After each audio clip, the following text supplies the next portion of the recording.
Hello. All right. You know, the last one on Restring did a lot better than I thought it would. So why not do it again? Seems like a good idea. Anyways, got a broken A string on this beautiful KV2. I'm going to change really quick. And hopefully get to my tom bridged Rhoads over there.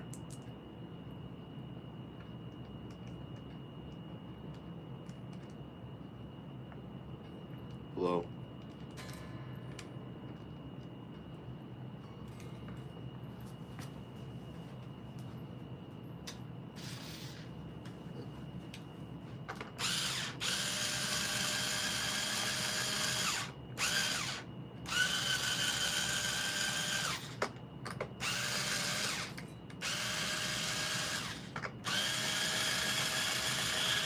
Hey, how's it going, Jack?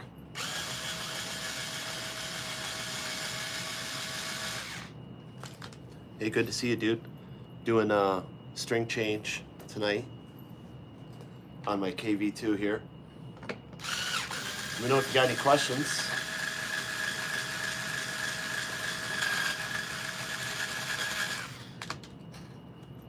Hey, Mr. Venom. How you doing, dude? Good to see ya. Doing a string change on the KV2 here, dude. Let me know if you got any questions. I'm gonna go through my restring here.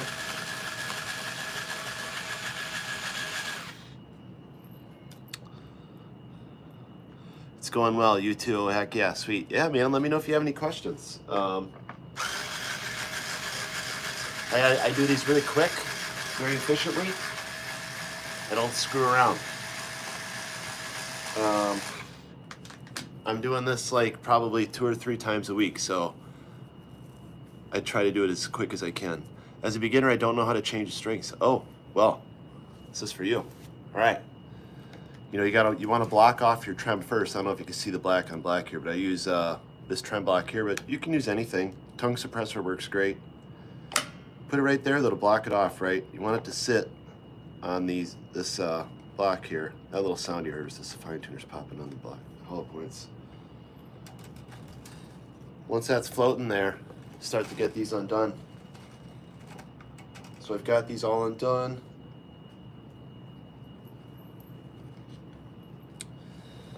Now I'm going to loosen these one at a time here. I just do one loosen with this, and then I'm going to grab my nice little driver that I can pop Allen heads onto. Should be enough. Be right back. All right, that was pretty quick.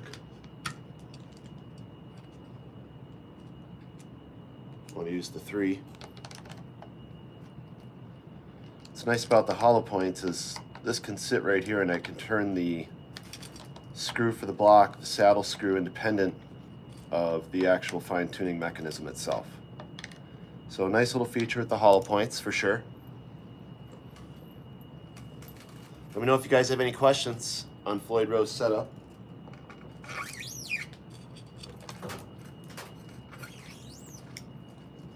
Broken A string on this beast the other day. This is a Jackson KV2, in case you're wondering. It's a very nice piece of wood. Very nice guitar. I like this guitar a lot. It's got Seymour Duncan distortions in it, in case you're wondering. Came with the TB4. Not a big TB4 fan, to be honest. I like ceramic. I like the tone better. I think it's more metal.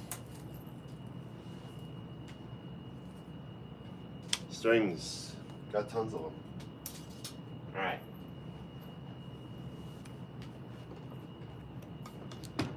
So now that we got that off, we're gonna do a quick little cleanup.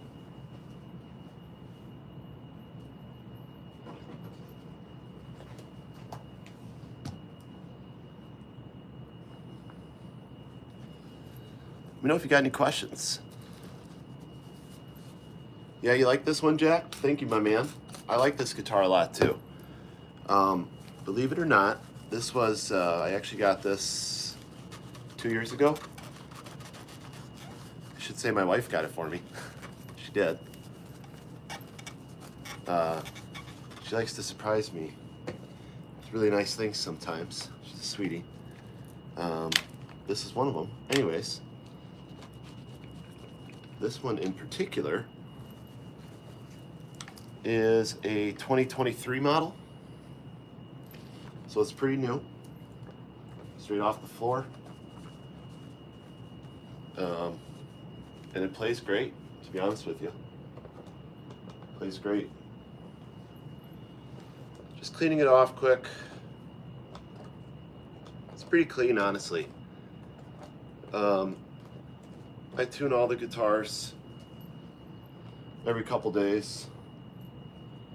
Takes about 45 minutes to tune the set of guitars I'm using on a regular basis and clean them up. I mean, I bring them over here to my bench and might as well clean them up.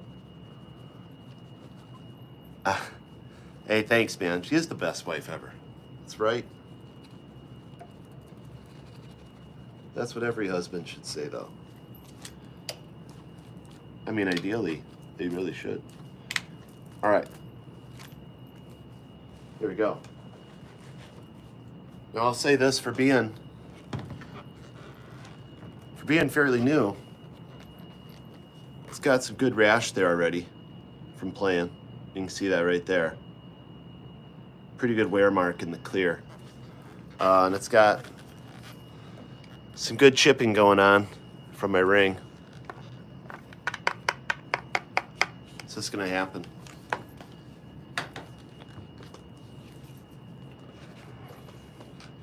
Hey, Savan, how you doing, man? All right, we're doing a quick string change, bro.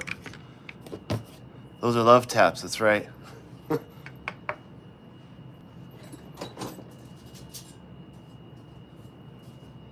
I am kind of a madman about polishing my frets, so I'm gonna polish these quick.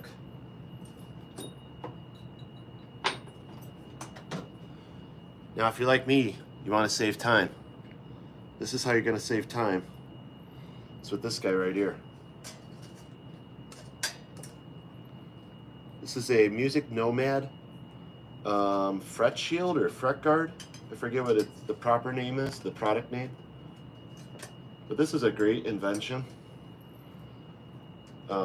It fits, I'd say 9 times out of 10 on these Jackson necks perfectly. Every now and then you get one that's just a hair off from the actual measurement. It doesn't sit right. But for trying to do a quick polish, these work great. So I'm going to put that on. I'm going to get some metal polish now, a couple towels.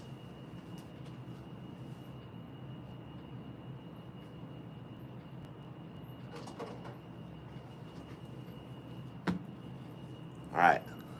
Let me know if you got any questions. Yes, that's right, Savan. This is the backup. This is my #1 backup, so I gotta have this one ready to go.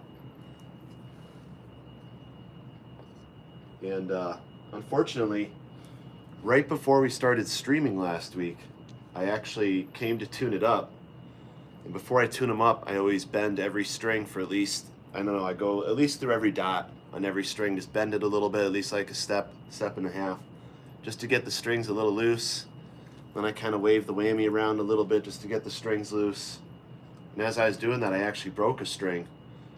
But I didn't have enough time to do the full change, so I just thought, well, it's just going to have to be next time. So all right, this is some Frine. This is a really good product from Music Nomad 2. For what I'm doing right now, it works great. So this is going to be a really quick polish.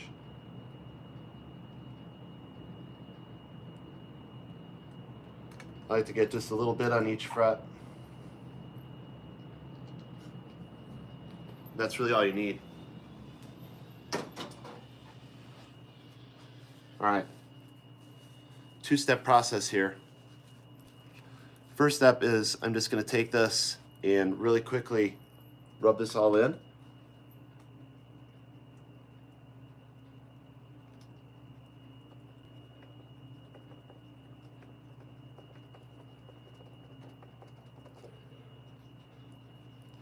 All right, just like that.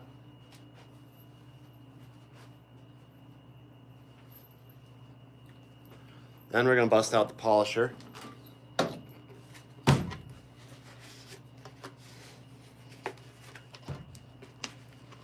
We're gonna polish these puppies down with this microfiber top. The idea is to be gentle. You don't need to really push too hard. You just need to let this thing go for a bit.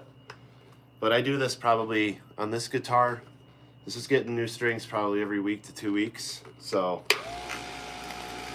I really don't have to push hard much at all.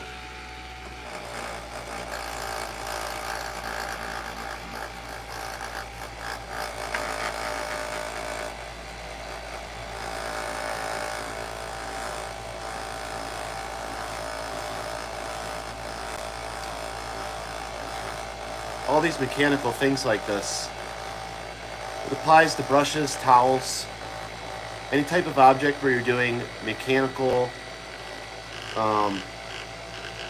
manipulation between an object and the surface.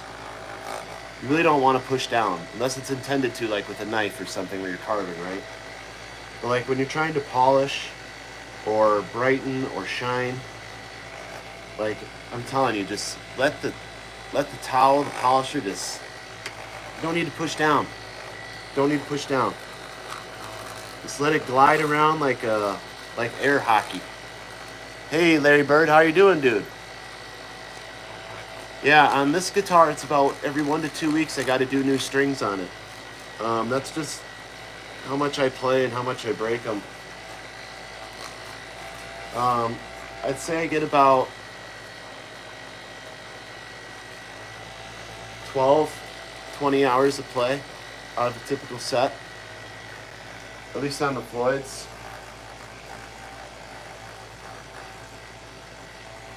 It's pretty decent. It's not bad.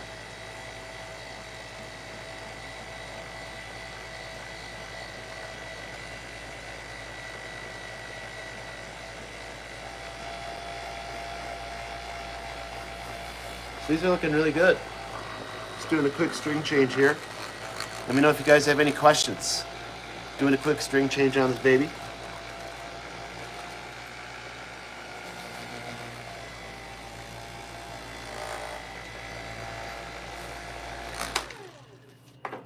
It's looking good.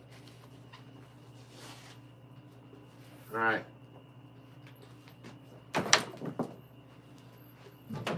Gonna put away the polisher. Let's get this guard off and clean the board off quick now and put a little oil on it fast.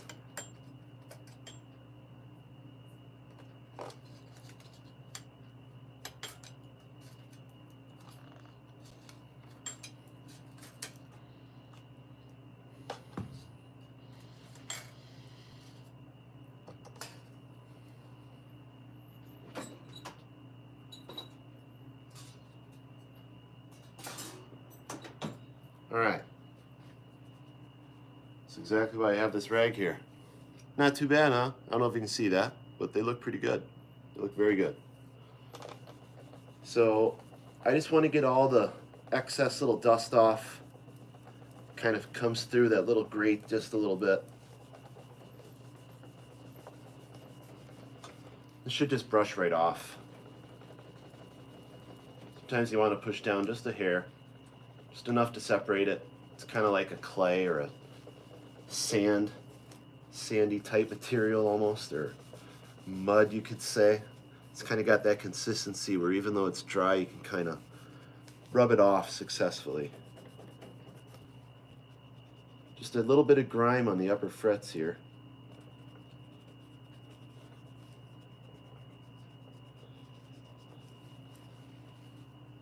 All right. That looks really good. All right.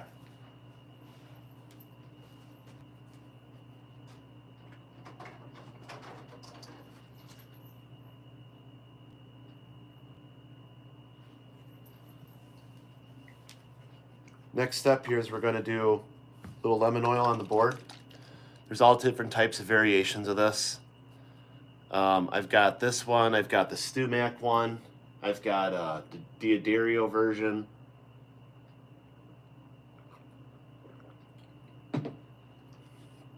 Look, they're all the same. Oils, the lemon oil's the lemon oil. This one's kind of nice because you can just kind of wipe it on.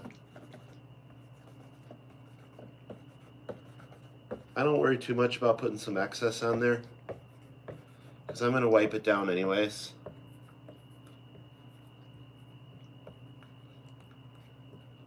Okay, that's probably good. Now I like to use one of these because it's not as porous as the microfiber.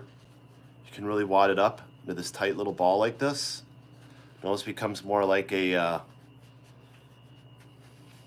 foam. Okay. Again, it's not going to absorb as much this way because it's absorbing as much as it can mechanically into the surface.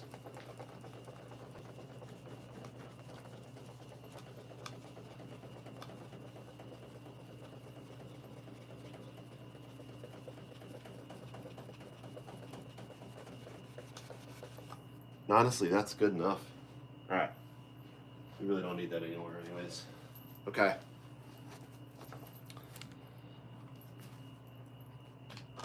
I do recommend taking a dry one and just going like this though. You definitely don't want excess oil to seep in between anywhere around there when you've got binding or paint.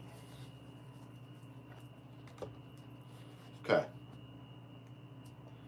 We're going to put this away. Let me know if you guys have any questions. What tuning can you get away with learning Metallica and Mega? Sorry I missed your questions on there, Larry. I use E. Honestly, everything they play is in E. So I don't got to tune this Floyd Rose every time, huh? Yeah, dude. No, I mean, yeah, like Jack said, it's usually standard. They do have some drop D, though. You're right. I think that one jam on Puppets is in drop D.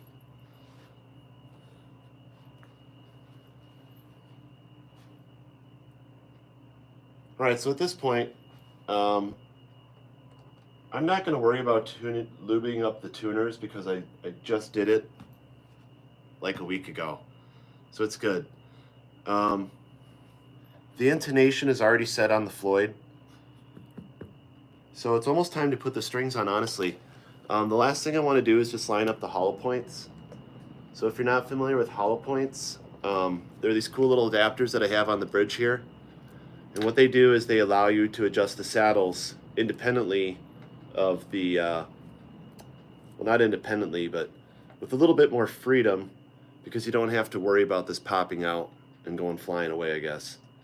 And so you can kind of detune and just kind of move this around by unscrewing this and being able to just kind of turn this, and it allows it to go in and out. So it's a pretty cool tool. But anyways, it sits like this, okay? And the fine tuner has to come down right into it and lock into place. So what you have to do is just make sure that it's set up correctly. Because this part moves independent of the saddle screw itself. The casing moves independent. And so that's the idea here.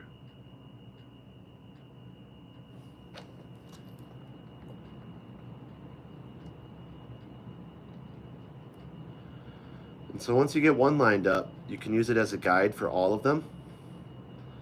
And it should work as long as you've got a really good straight eye, which can be tough when you're trying to do this. I know. So they all look pretty good.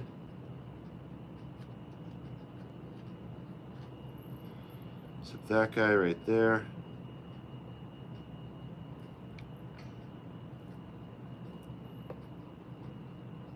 You'll feel it. If you turn these fine tuners on that and it's not in the spot, you'll feel it start to hit the side of the cavity, and it can honestly strip it out and screw it up. It'll screw up your fine tuner. So just make sure they're in place. You'll feel it. They'll just kind of freely go into the cavities, okay? They don't need a lot of force. Okay, they're all at the same height. When I pull this off, they aren't pushing down. Good sign. Everything's looking good on that. Okay, if you want to see the back, I've always got the back open and always play with balanced tension. Some people like them in the middle, some people like them the outer way. I've tried all kinds of shit. I'll tell you what, if you want tuning stability in E, just do it straight like that. Maybe you've got some, you know, different kind of string gauge that warrants doing it differently. That could be the case. I don't.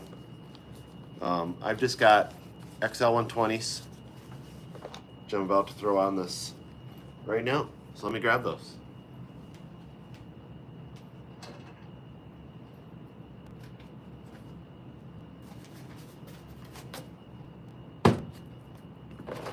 Ah, fell over. All right, so this is a string box. We got lots of fun strings in here. I do, oh my gosh. I do also recommend, look, if you're changing your strings a lot, like I am, just buy this, save yourself a lot of money, okay?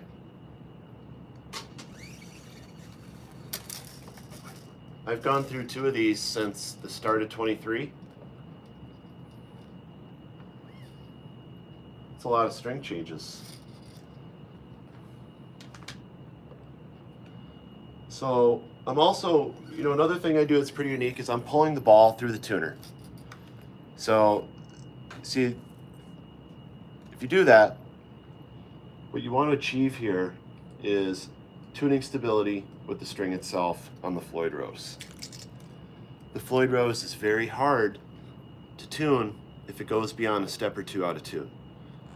I shouldn't say it's hard, but it's a pain and it's a tedious process because you have to unlock the tuner, you have to screw around getting it back into place, you have to possibly do this, that.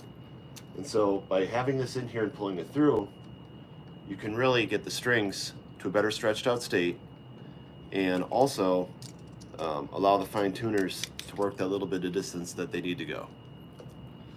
Is there a reason that I prefer D'Addario? You know, they've just been really good strings for me, I guess. Although I've been breaking a lot of them lately. But no, I do prefer the D'Addarios. I think they're a really good string. You know, it's one of those things where it's like,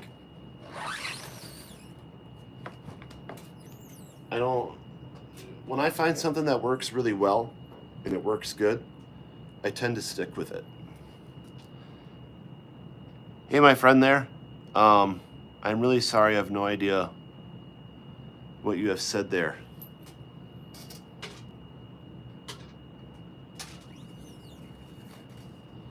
All right, we're going to keep pulling these through. Get into the black.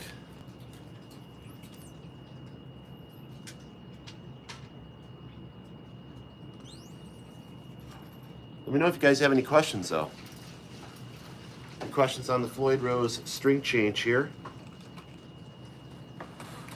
Again, I'm pulling my strings through the tuners. Okay. I think it's the best way to do it. Look, it eliminates a step. You don't have to cut the string twice. You might say to yourself, well, that's not a lot of time. Maybe not in and of itself, but it's the process over time where it's sucking away your time. You don't want that. All right. I am all about saving time. It's more valuable than money.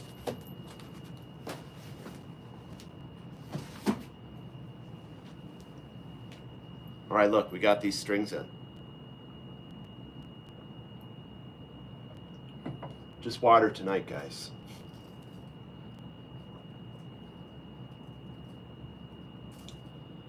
So what I like to do is just set them all in place. Okay. Just kind of give them a little pull. Just kind of see what we got for length here. So these are all looking really good. Gonna go ahead and cut these and get them all inserted into the saddles.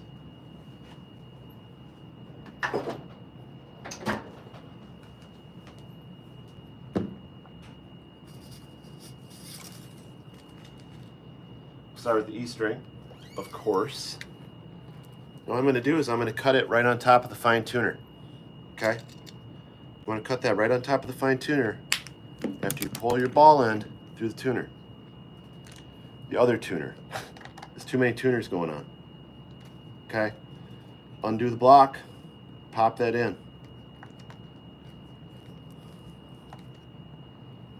Okay? One part of the bridge in. And I say bridge because what I like to tell people is this is like a suspension bridge. Think about it, like you're in a canyon and there's a bridge from one side to the other, right? It's one of those ones where it's suspended with wires and shit. That's exactly what this is like. You're building a suspension bridge. We're gonna cut it right here. Right on top of the fine tuner.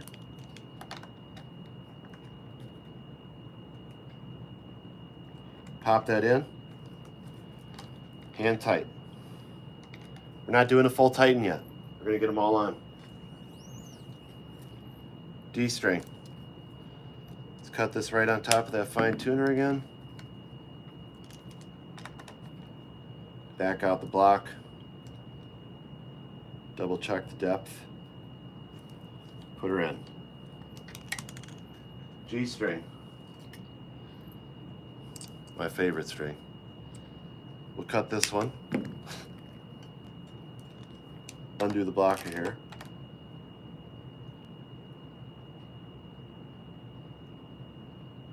Double check that depth. I do like to double check the depth with the strings. Okay, what I mean by that is I push it down until I feel it. I pull it out to see how far it actually went down. And then I put it back in. Okay, because there can be stuff in the way. Sometimes your block will break. You'll have fragments of your block that'll just be sitting down there. Sometimes you might have gunk. It's just something got in it. It's happened to me before. You're trying to push your string down, or maybe you have the remains of a string that broke. You're trying to push it down. Doesn't go down. You got to kind of clean it out a little bit. So again, I just did the same thing there. By double checking, you're ensuring that you have a proper amount of distance to go into the saddle. And do the last one here. You're gonna cut it right here. Right on top of that fine tuner. One cut. I know most of you guys are cutting the ball ends off, popping it in down here, pulling it through at the top, cutting it again. You don't need to do that. You just need to cut it once. Yeah, this is a good way to do it, Jack, my man. All right, so look at that. You got them all on, okay? Now what you're gonna notice here is by doing it this way, we have balance. The suspension bridge, I said that the suspension bridge has the same length to all of the points here, right? We're creating same tension, uniform tension. Right out of the gate. I'm telling you. This does magic. All right.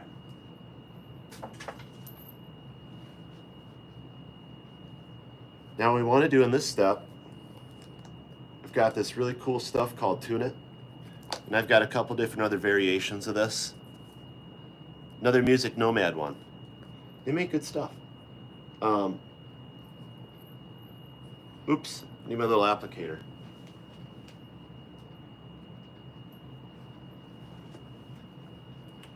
I'm gonna bring you guys over here quick. You ready? Field trip. All right.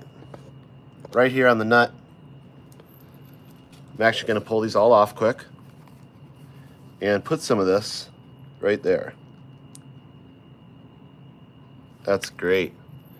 Two nice glops. Okay. Now you just need to make a very thin coating around everywhere. Now you probably can't see it, but I can see where the strings are actually ripping some of the paint off from the nut, okay? Now you could say, well, maybe you're clamping it too hard. Look, do we want this thing to work the way it's intended to or not? I want to bend the crap out of my whammy bar and have it come back into tune like Van Halen. I don't know about you guys, but that's what I want to do. And that's not going to happen if I don't put all the time into making all these little micro investments, the long-term capabilities of this system. All right, that surface is nice and coated. Just put those on there. Remember, this is metal on metal. So, you know, having a little oil in there, you know, to me, seems like a good idea. Anything metal wants to have some kind of lubricant to keep it, you know, from going to shit. Just think about your cars and everything else. Misery. Hey, man, how are you doing? I used to string it through the machine head. Tuners first, leaving the ball ends as decorative poke guards. It could be. That's kind of what I did. If I'm following you right, that's what I did here. I pull them through the machine heads as well. A lot of people don't, though, surprisingly. I don't know, I've done it that way for a really long time. I forget where I picked up on it. Oh, I think it was the Steve Vitek. Forget his name, but I remember reading about that a long time ago. All right, got to put just a little bit more. So right on the spot where the string sits on the saddle is where you want to put some lube. You don't want to put it down in the block. That's actually where I want it to be very, very much metal to metal. Oh yeah, no worries, man. Believe it or not, dude, I've been doing them that way, like I said, for quite a while now.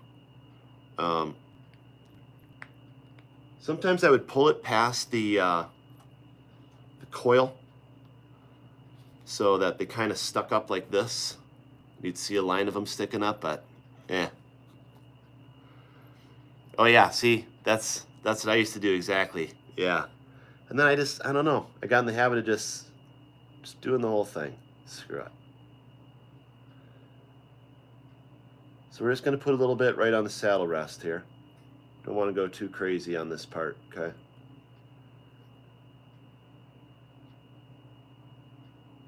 There we go. Just a little bit for this part. You don't want it to go into the block. I don't want it to gunk up down there. I just want it to sit on it right there. Okay. Ha! We do think alike, man. It's because we love Metallica so much, I guess. And cool guitars, apparently. All right, I'm going to put these back quick.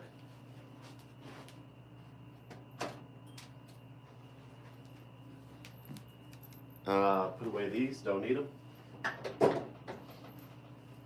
So if you know me, you'll learn that I'm super big on cleaning up as I go along. Just makes my life easier. All right, so what we're going to do now for the last step here, you got to retweak my the hollow points.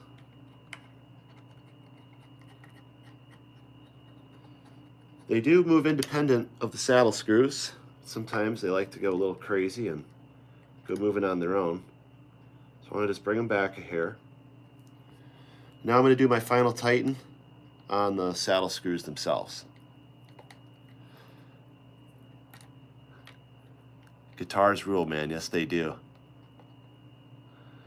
Hey, thanks, man. The bench is pretty clean. But I'm sort of one of those super hyper-organized dudes. I've got everything organized exactly where I want it to be, and it better not be out of place. But that's okay. All right. But it does lend itself to more efficiency, I feel like. I was not always that way. It's definitely a learned art to reduce time spent, which is my ultimate goal in everything. All right. We're going to back these off just a little bit now. Now when I tighten those, I don't want to do them too tight, guys. Just tight enough where it doesn't push back. All right, so that's going in great. We're gonna turn these all down. Shouldn't be any issues. Looks like this one might be off just a hair.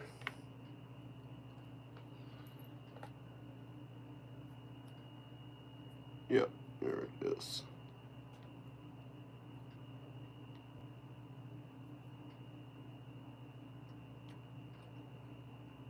There we go. Cool. So we got the hollow points all set up and sitting. I can tell. Your setup is tight as a hell. Do you change any of the parts in your Floyds, titanium block cells, etc.? You know, I haven't really gotten into that yet. I guess, although I have to be honest, in the last couple months I've broken like 4 saddle blocks, so maybe I was thinking to myself, maybe I should invest in those, because when you break one of those, it's like your guitar is basically kind of screwed. Like, you really can't fix that on the fly unless you've got some. Setup equals the rigged rundown. Kind of, man. It's kind of similar.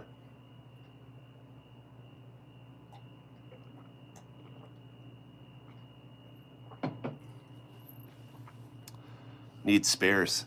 Yes. And I do have a lot of parts. However, that's one of the ones I don't have. Like, I've got tons of pots, freaking everything else, except well, I shouldn't say I don't have spares. So I have some spare trims. That's where I ended up using the box from. But it's like, I really don't want to do that, because then those ones are missing up. All right. Okay, next step here. Got that all tightened up. We're gonna go ahead and get this puppy tuned up quick.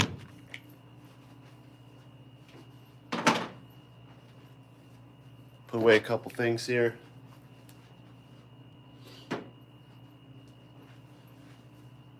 All right. Now what you want to do is just kind of hold it. And I love using this guy. If you got to do it by hand, well, just go for it. Excuse me. That was pretty gross. Sorry, everyone.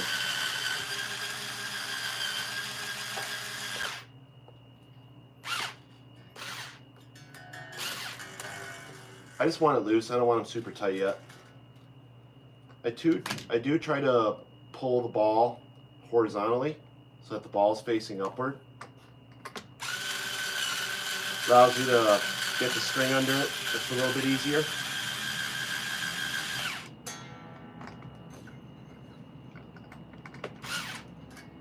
Back that off of here. Keep going here.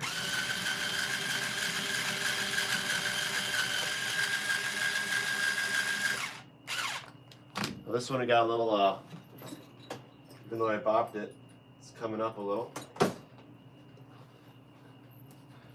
So what I'm gonna do is, yeah, he's laughing at me. I'm gonna use this cool little Floyd Rose block tool to get right underneath the string that's popping out a little bit. And the tuner, I'll show you here.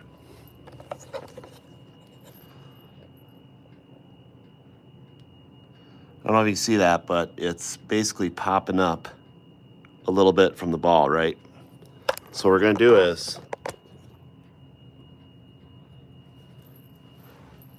we're gonna put this between the nut and the string, or the ball rather.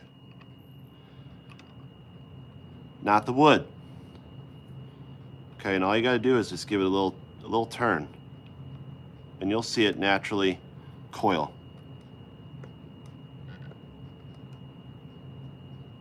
Just enough to let the string's natural tension pull itself inward.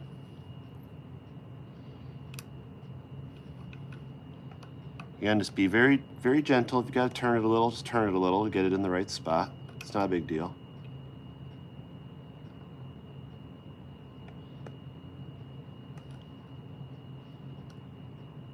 There we go. So that one's sitting better now. All right, back over here for you. All right. get the rest of these tightened up. Keep moving on.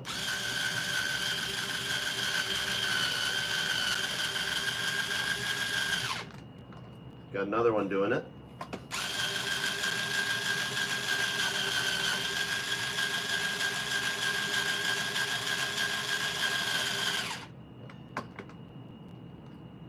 We'll do the final one.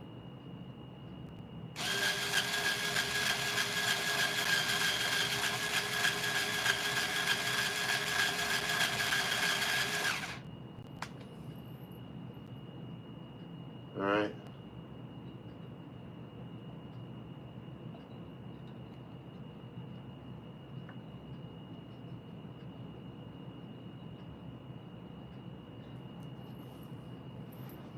Just got to pop the G string here quick.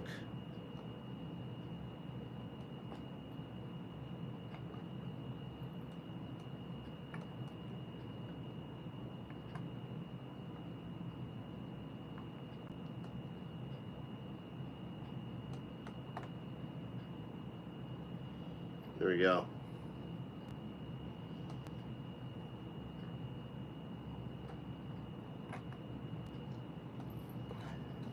All right, we got that on.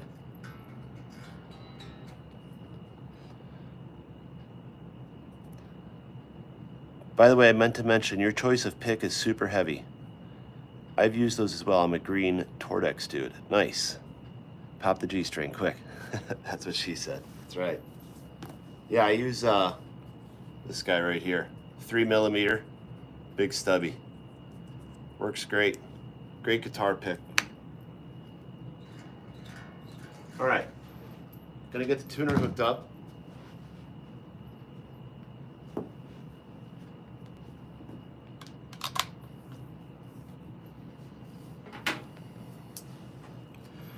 And if you saw my last string change, I'm gonna show you this really cool little way that I like to do it. So when you got this on here, you're at least getting about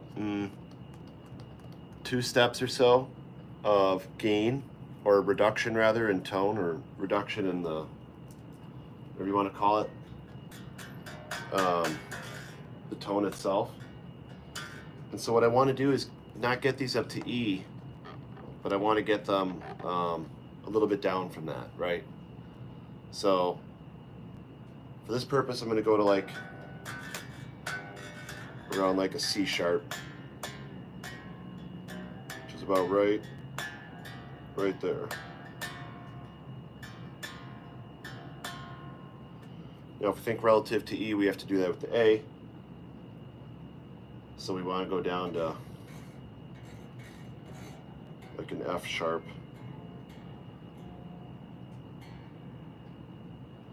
Now on the D, we want to go down to about a B.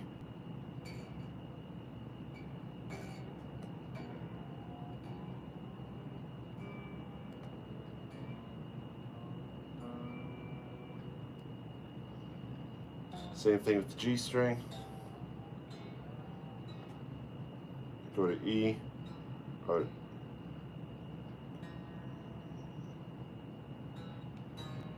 B. A little tightening up there. B we're going to take to about a G sharp.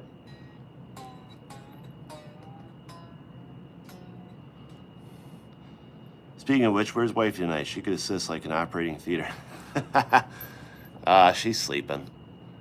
She had to go to sleep. She's got to get up super early. There's a tuner app called G Strings. I've been using it for years. How's it going? That's funny. All right, so the E string then, we want to bring this one up to C sharp as well.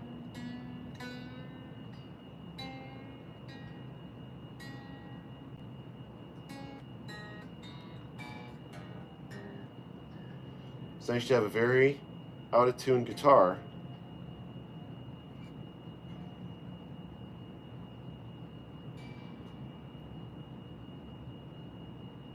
We're going to go just a little hair more here.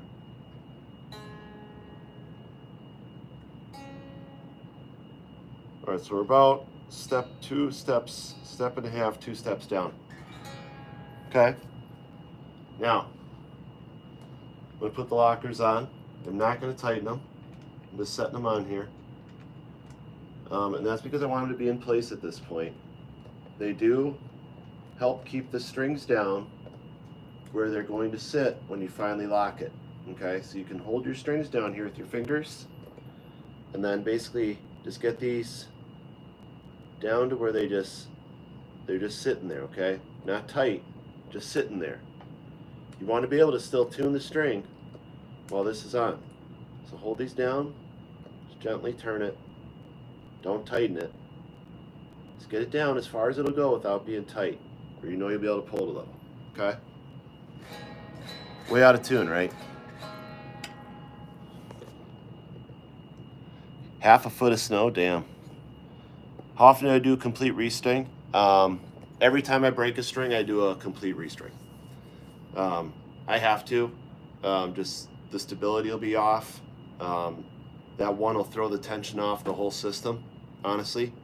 It's not like I just broke it right as I started playing. It's usually after, like, 8 to 12 hours of playing, I'll break a string. And then it's like, I just got to do them all at that point. Otherwise, it's not going to work.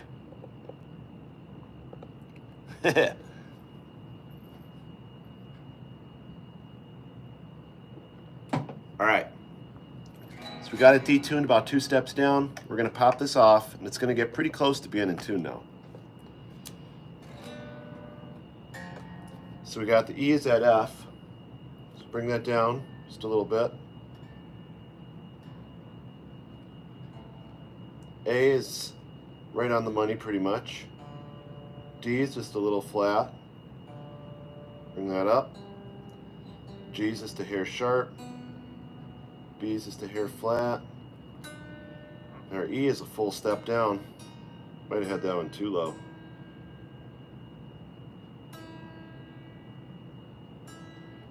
Basically what we did is, we had that bridge up like I was saying, we just put the tension on it.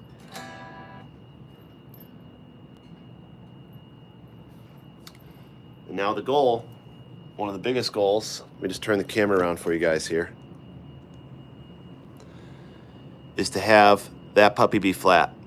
Flat with the body right across there. So you can see right out of the gate the initial tune by putting this trem block in and knowing that this is going to give me 2 steps down. I can tune the guitar detuned and then bring it up to tune. Basically by just dropping the trem and increasing the tension on the system. How long have I been playing, working on guitars? I've been a long time. Yeah, the trick really is to get it level, man. And especially on these Jacksons, once you get that puppy level and you've got it set up with the nut and everything, like, you're in the Goldilocks zone of speed metal. Yeah. Hey, they could be a pain.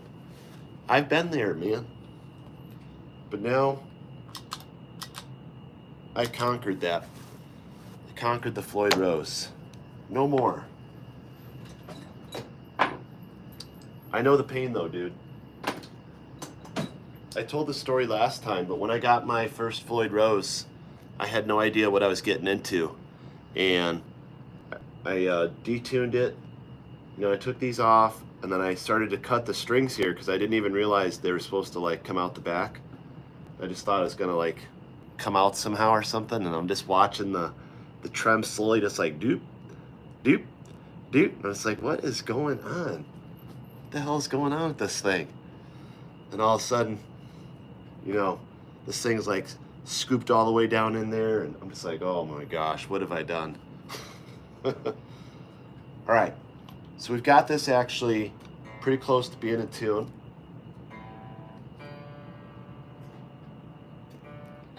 So we got 2 steps left. For tuning, we got 2 to 3 steps left. First step is I'm going to stretch the strings now, retune every string. Then I'm going to pick the guitar up, and we're going to tune it again without gravity affecting it, because believe it or not, right now there's 9.8 pounds of gravity pushing down and affecting the tuning on this. Believe it or not, because this is floating. okay? Then we're going to tighten. After we tighten, there will invariably be something off. So we'll have to untighten that specific set of 2, redo it, retighten that. There'll probably be 1 or 2 more off. Do that, maybe rinse and repeat a few times on that. Once that's stabilized and we get everything stabilized, where it's, I'd say, really close, we'll do any type of fine adjustments with the lockers on. Head no trim stops, yeah. Oh, you know what you could do, man?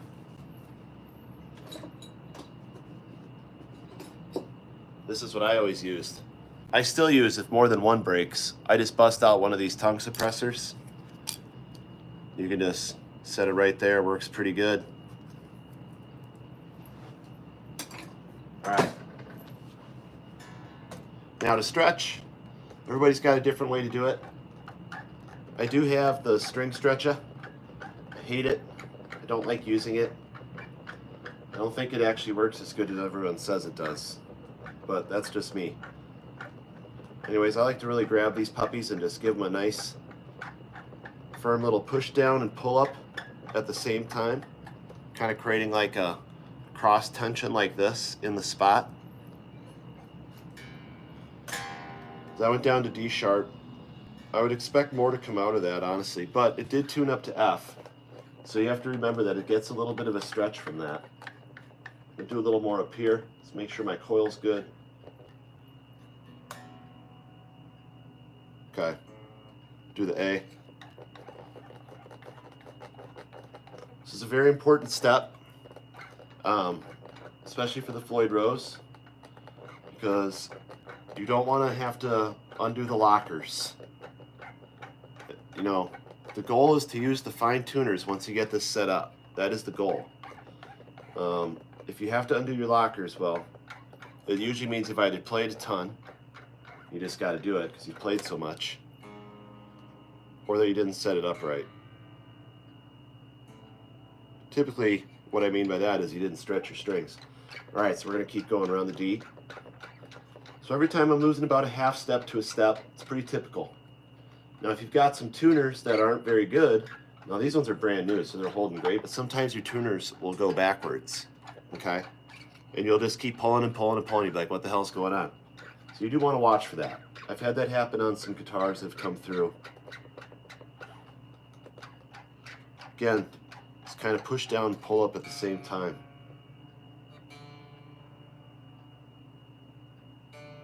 All right, moving on to the G. Now they kind of start to hurt a little bit. That's all right. How's everybody doing out there tonight anyways? You guys enjoying the string change? I was, you know, I decided to do a string change video a few days ago, and I was pleasantly surprised at the results, which I really wasn't expecting much at all.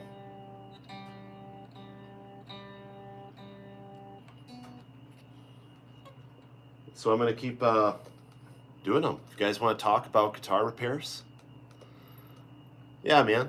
Hey, and you know what? I'm gonna put a new pickup in one of my guitars soon, so I'm gonna do a video on that as well. So I'll show you how I can do a pickup swap with the strings on, which I think will be pretty cool for everyone to see. It's not that hard. You just got to keep the Floyd Rose held down so you got, you know, some tension. You don't even need to detune if you really wanted to be clever.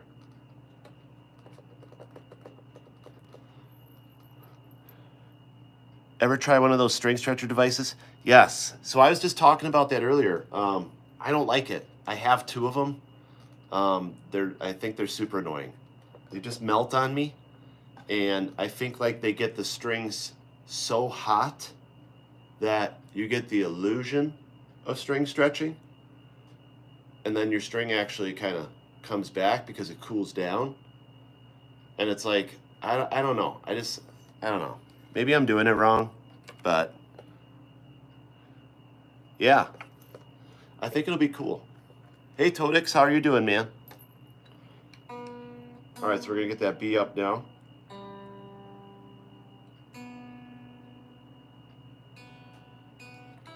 One last one to go, the E string. Now I'm going to tell you this. If you're playing lead guitar, you know, or you have to play lead guitar like I do, you got to just, no matter how much you stretch this puppy, it's going to go again. It's going to go again. You will have to undo the lock for this one at some point. Probably a good 4 hours in, 4 to 6 hours of playing. You'll have to undo the lock. If you're playing lead guitar anyways. Maybe on the B string, maybe, but the high E for sure. Especially because this is a 9, so it's just going to stretch more. Yeah, I like to use my fingers too. Oh, you've seen them, but you never used one? I've never seen someone tuning with a Floyd Rose. Oh, like doing a retune? Or a restring like this?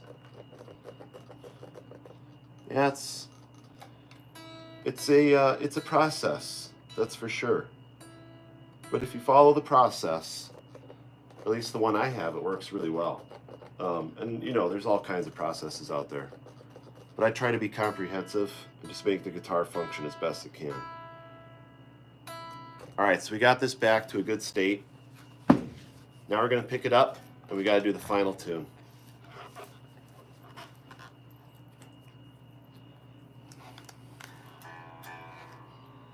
So I'll put this here so you guys can see it, the tuner. Hopefully you can see that. Or is the chat in the way? The chat. Ah. We'll just put it there. So this puppy will turn. Oh, that little devil. Being very slippery tonight, wiggling around on me.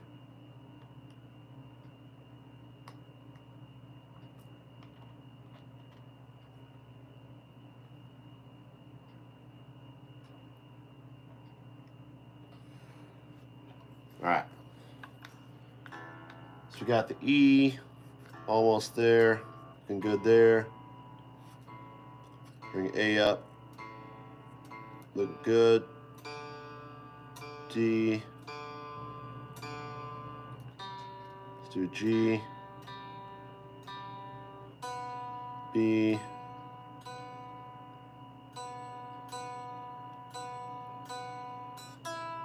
Here we go. It's close. E came down a little again. That's all right. You just got to keep going through them one at a time. They will eventually stabilize. Now that they're stretched out, they all just need to become balanced with each other, especially now that they're at equal tension. I shouldn't say equal, but similar. We're achieving the right balance right now. So now this E is actually almost staying. There we go.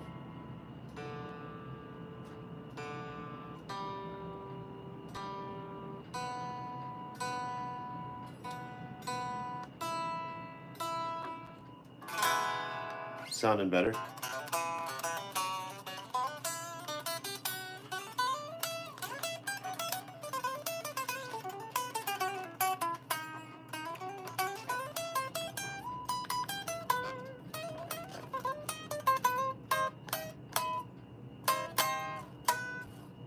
Cool. Of course, that threw it out a little bit.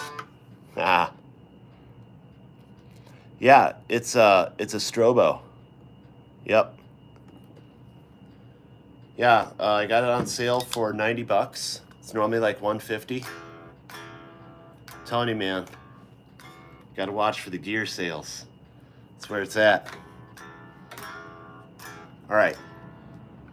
Double check this. We got the A came down to here from doing a little playing. D's right around there, looking good. G looking good. B's looking good. E, let's try it one more time. E needs a little adjustment. A might be too strong, honestly. Back that off just a hair. Let's look good. Good. I do expect a little increase in tension when I lock. So, should see a minor increase. And I think it's just the actual act of locking it up, you know. Physics, again, you're tightening it ever so slightly. Just enough to increase the tension, which increases the pitch ever so slightly. All right. And you can hear, yeah, that puppy really went up. A, not so much. D a little down, G a little down, B a little down. So, give that bar a little wail.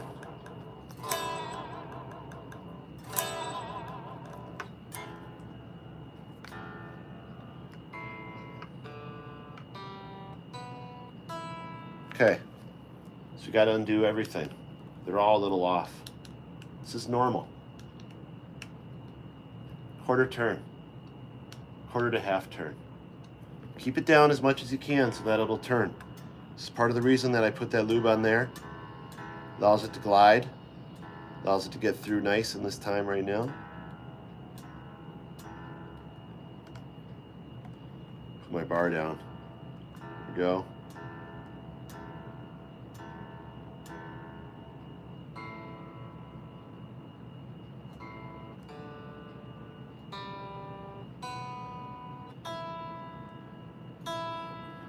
All right. The joys of the Floyd. This is about it, man. You need locking tuners. Locking tuners do work pretty good. You know, nothing's quite as locking as a Floyd though, because it double locks. You know, that's really the difference. You're locked on both ends.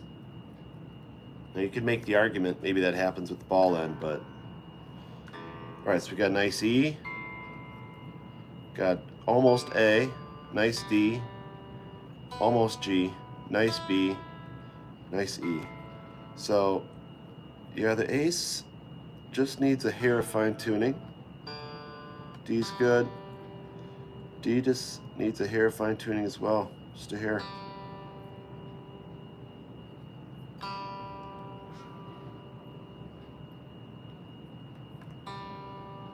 Okay, E, E, low E, back.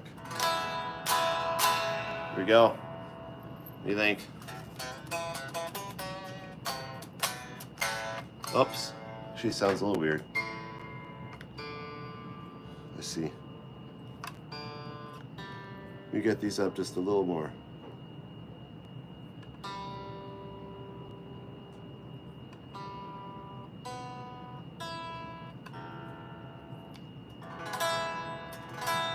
There we go.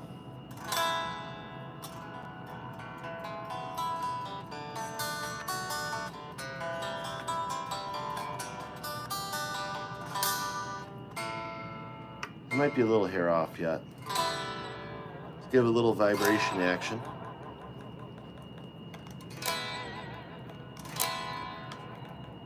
You'd like to get a Kelly?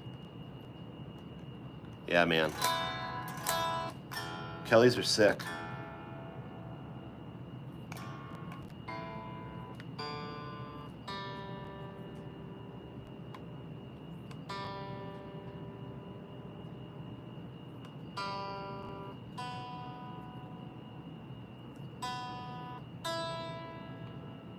There we go. Okay.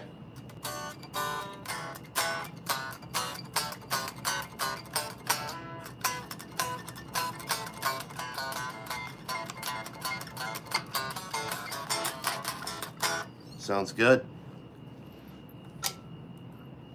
All right. Next step, we do have one last step actually before I'm done here with this one. I just lost my necklace. There we go. It's weird. So I'm going to put the fine tuner back. It's a cool little. Oh, look. It's already there. Never mind. This one must have been the one just sitting on the bench. Cool deal. I'm not going to put this fine tuner back. Let's set it over here. We're just going to give this puppy a little wipe down quick, and we should be good to go.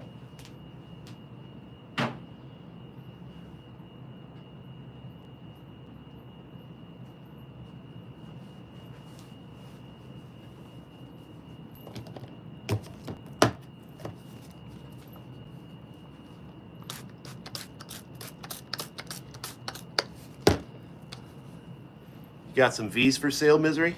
What you got, man? Got any Jacksons?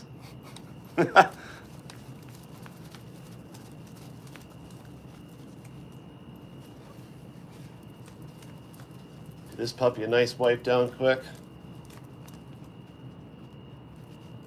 Got some serious gunk on the back of the neck here. Ugh. A little residue from singing. You know what I'm saying?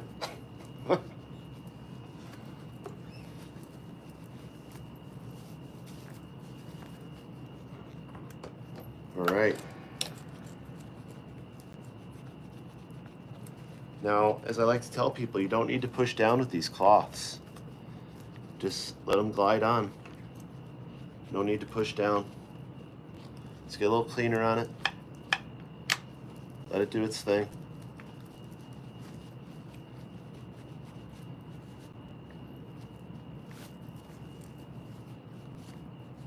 There we go. Get the headstock.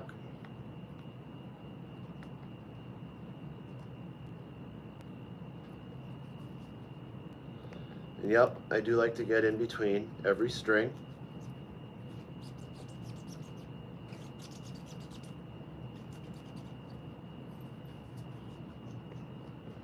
Take a dry one, dry side. Let's go around it again. You can see the fingerprints pretty easily on the gloss. All right?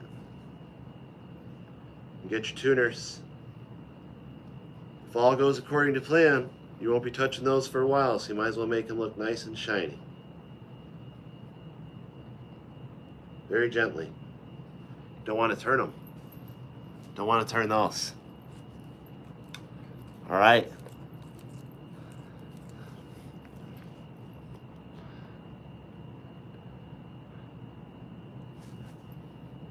Wait, what do you guys? You guys got a whole conversation going on. I have one, but I'd like to try on the Floyd Rose. Wouldn't be for a while, unfortunately. No sweat the hard tails. Definitely keep in mind though. I do. Negative. No Jacksons. Custom builds. One-offs. Well, that's cool though. Sounds pretty cool.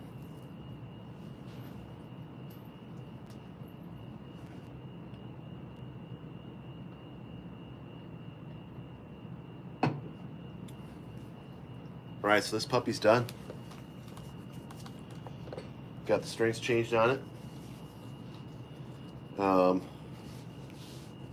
like my strap's a little goofy all of a sudden.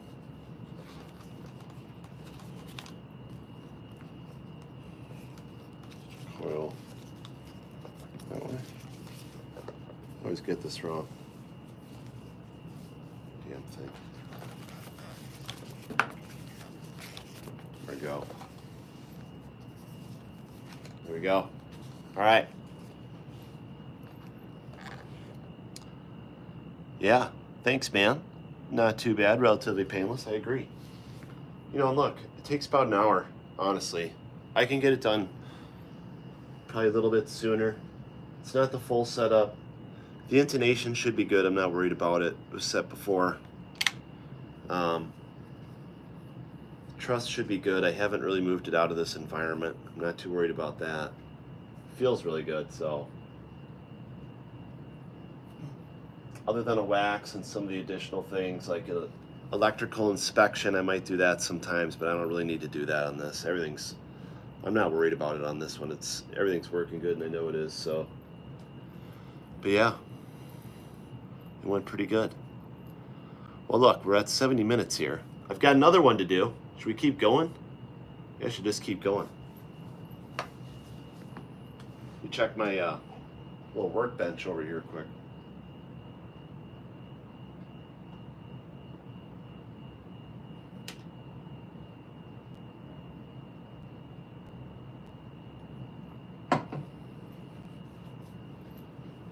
All right. Let me go put this one away. You'll get to see this in a couple nights if you come and watch.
All right, hold on there.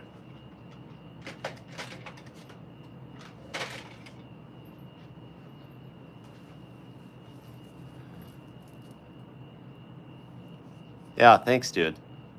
Appreciate the comment on the work area. Try to keep it nice and clean. I'll try to do some promotion here. My little CDs I got there. Just give me a hot second, guys. I'll be right back. Grab the guitar. We'll start doing this. Another string change. I think I'm gonna do my tom. Got a tune-o-matic.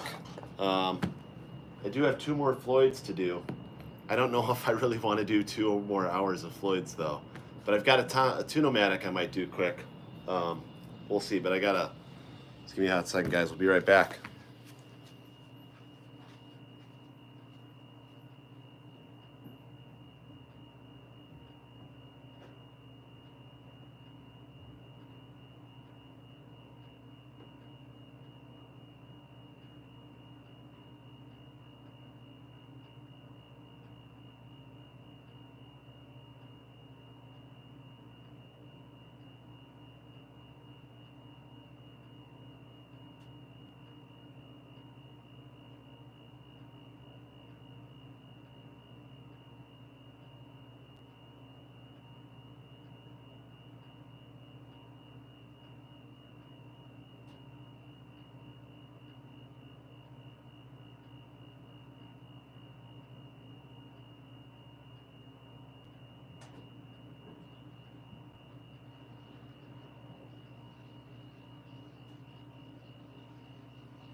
All right. Sorry for that, guys. Still got some solid people watching. All right. This next one is going to be the tom bridge. Let me go grab it.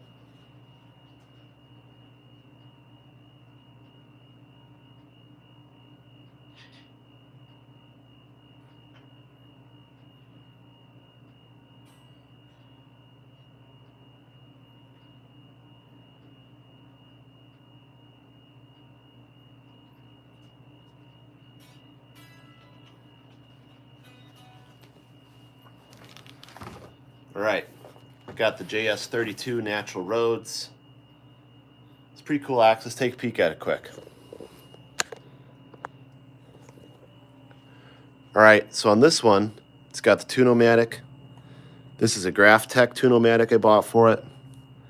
I put these cool gold and like black marbly top little knobs on it. I put all the gold on it too, the rings. I put these on. It's got Nazgul Sentient combo. Sounds pretty sick. Amaranth fretboard. Dries shit just like Amaranth always is. And then I put these cool tuners on there. They do the auto trim. And then right here we've got a Graph Tech nut that I installed on it, which turned out pretty good. It's pretty painless. All right. We got this one, and then one bonus one. If you stick around, we're gonna have a secret guitar from my vault of guitars, which doesn't really exist. It's just another place in the house of guitars. I like to have fun with it. Have fun with this. All right, let me get my bugger. Good old string winder. Get these detuned really fast.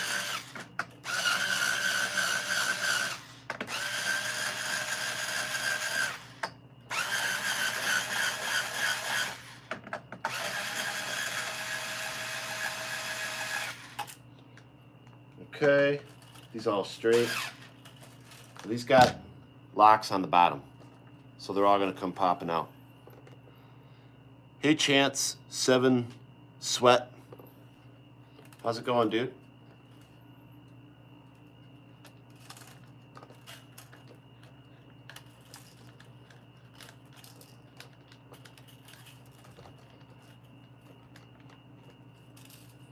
Okay. Now, these should all pull right through, barring we don't have any issues. Should be able to get most of them out. Same time.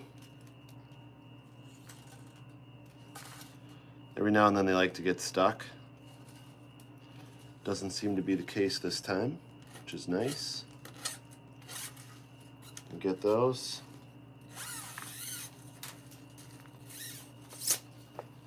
A nice little pull. All right. More strings. I've got more used strings sitting over here than you can imagine. I had this grand idea I was going to do something with them, but it's never come to fruition. So I think I'm just going to have to recycle them at some point.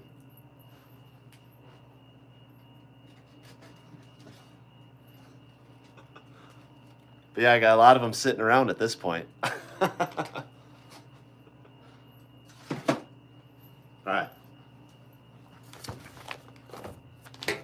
Now, this puppy, you know, this board just sucks because, like, I don't know if it's just the wood or what, but man, it's got a weird irregularity in it where it's like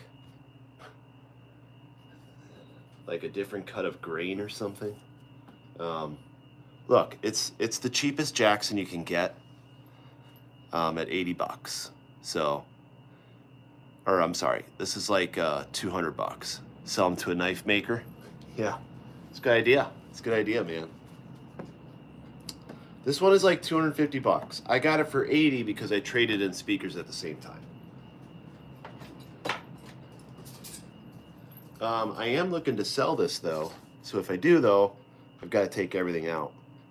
So I would probably take everything out because I don't think anyone wants to pay $500-600 for this, which is what it's worth with all the hardware.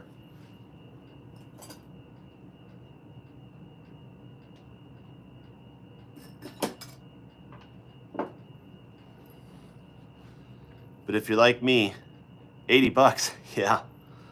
Yeah, man, I traded in some speakers too. So I got $100 a piece on the speakers, or I don't know, 80 bucks, I guess. Then the difference up to 250. So 170, I guess.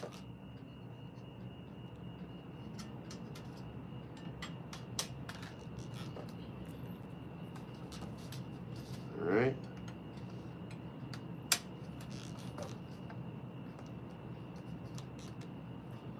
We got that on. Let's go ahead and cover her up. Gonna do another polish quick. Pups on this one is Nazgul Sentience. Nazgul Sentient combo. You ordered a Dean from hell the other day. It just arrived a few hours ago. Ooh, nice, dude. Nice, man. Hey, if you make a video on it, send me a link in the comment to this one, and I'll check it out, dude, for sure. I would love to see one of the Dean from hells. All those dime bags are sick. I've got a Dean MLX over there. It's pretty cool.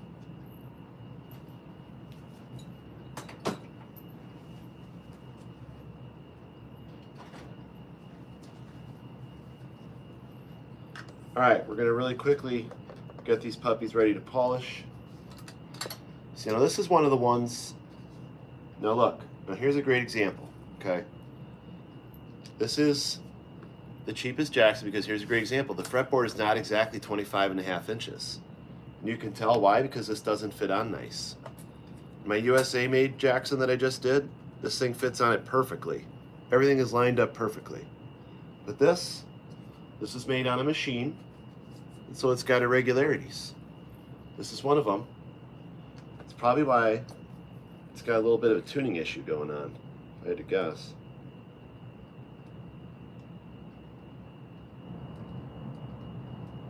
I'm going to go ahead and a little bit of this on each one.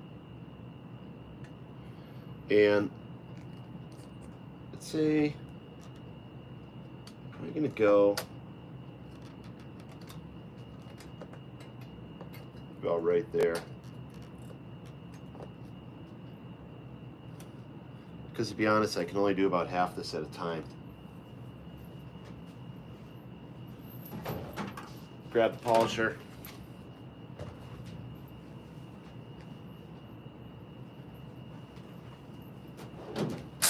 Get the pad rolling. Let me know if you guys have any questions about this.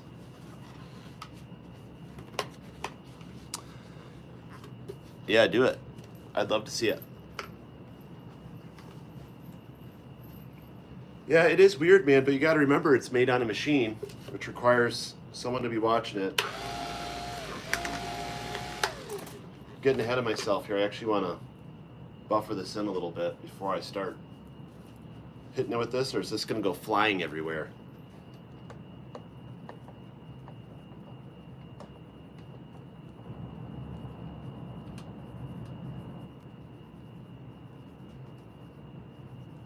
It's probably about as far as I can reasonably go. It's probably too far, honestly.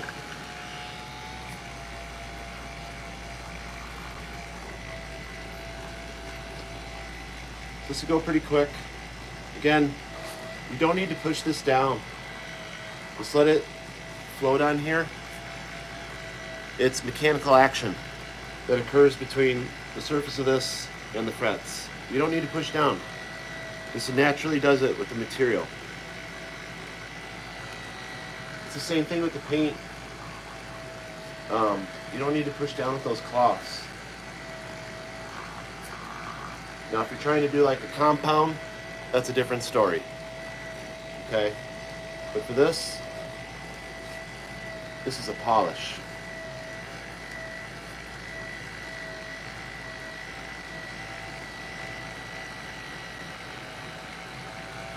Again, let me know if you guys have any questions on the Floyd or the this Tunomatic. This one's going to go pretty quick.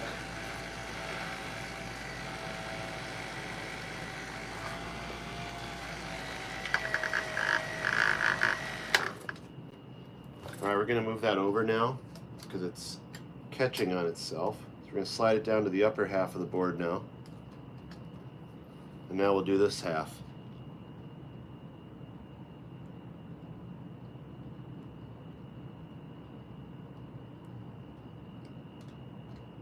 What about there?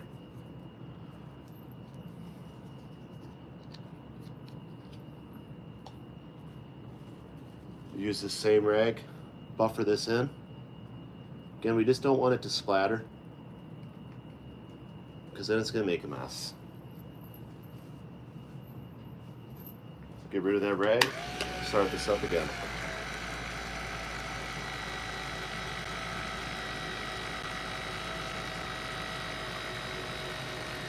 Again, just let it float. It's a happy floating buffer on happy frets.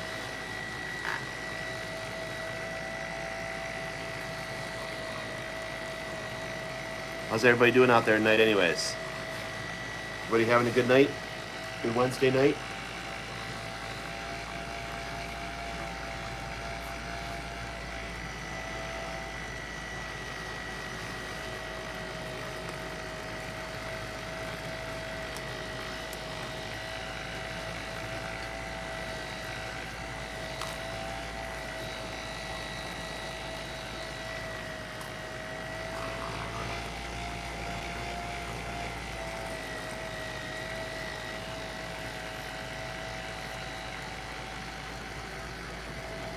This is going pretty good.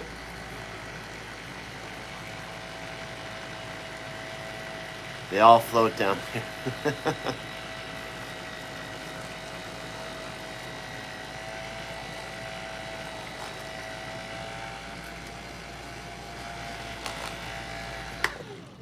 All right, that's looking pretty good for me.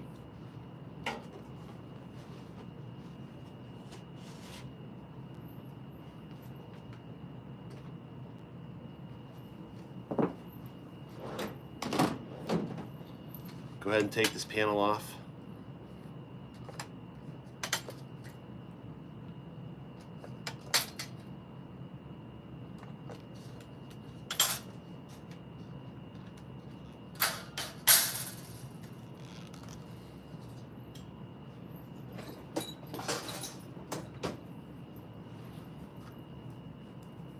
That looks pretty good. Gonna wipe away any of this excess dust. Gets in between the cracks. Shouldn't be a lot, but it does happen a little bit. Just gently rub it away. Again, you don't need to go crazy. The rag will do the job for you if you let it. Okay. That looks really nice. Those look nice and shiny now. I'll show you guys here.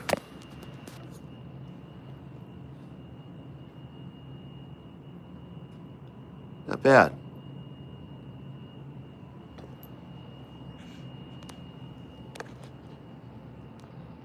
Here we go.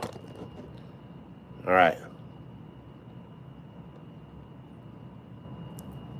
We're going to throw the new strings on now. After we put a little oil on the board, actually.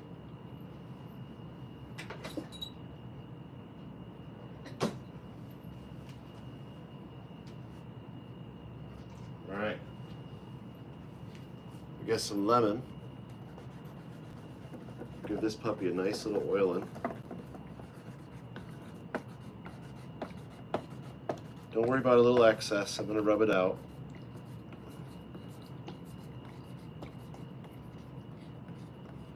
All right. We're going to fold this up into a ball again. Very tight. Little thing like this so that it doesn't absorb as much.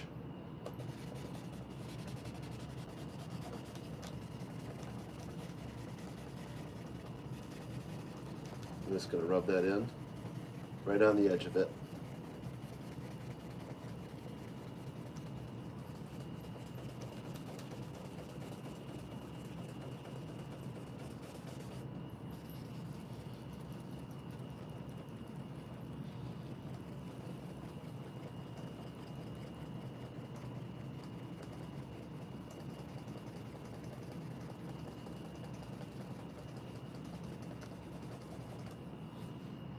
Here we go.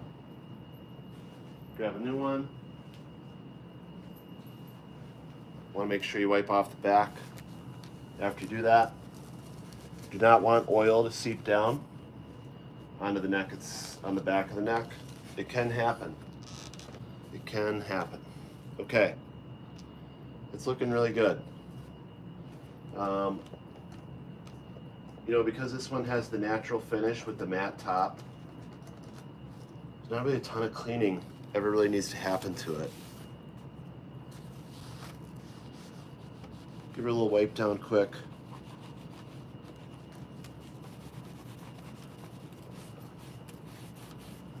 I don't play this one as much as I should. See, I've got some loose holes there. It's not good, but it's not really a big issue either. Okay.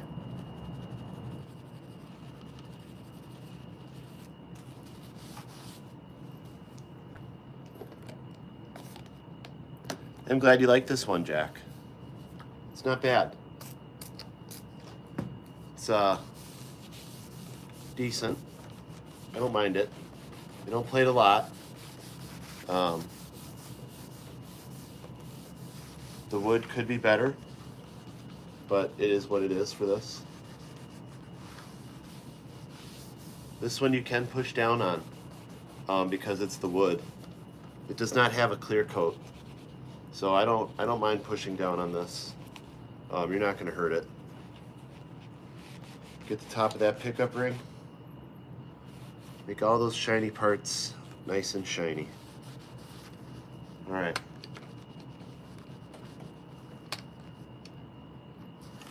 Okay.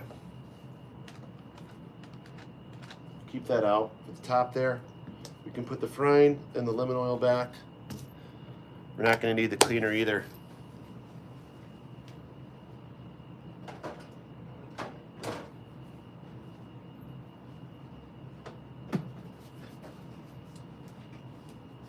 Now we're back to the strings. All right. Now again, I highly recommend if you play guitar to just go ahead and get yourself the big box of strings. It's worth it. Now the way I like to do this is I'm going to get them all through first, and then I'll worry about bringing them around to the tuner.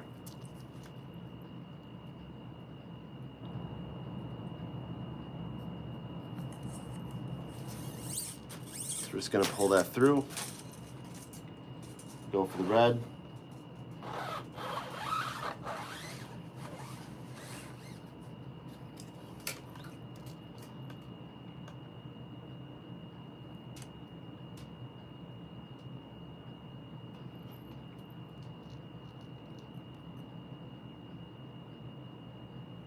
There we go. Let me know if y'all got any questions on this.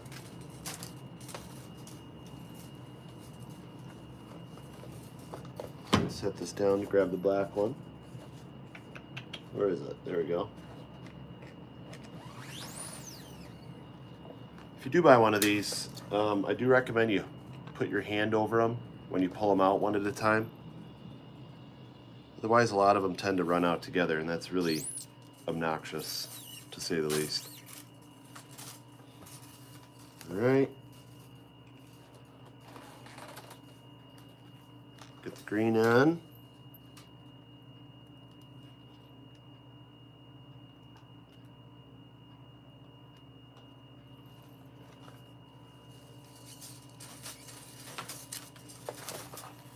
Two left.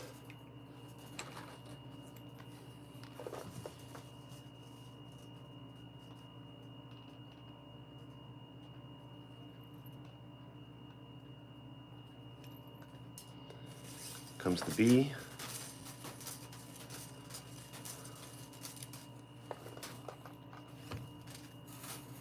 Yeah, it is pretty cool. I do like this one. All right, and finally the E string.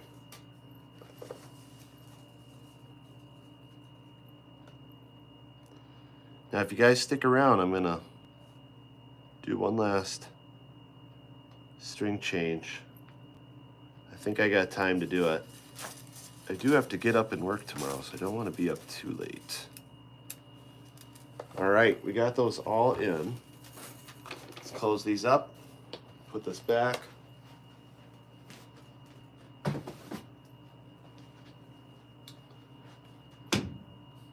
right, we're gonna get these on.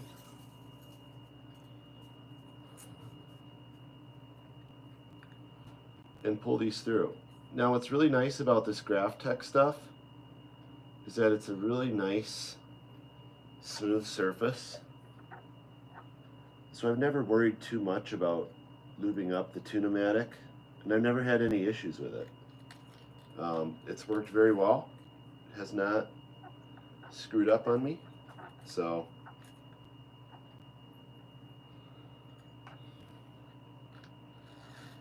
we're going to get these on. Now again, when you want to pull it up down there through the body,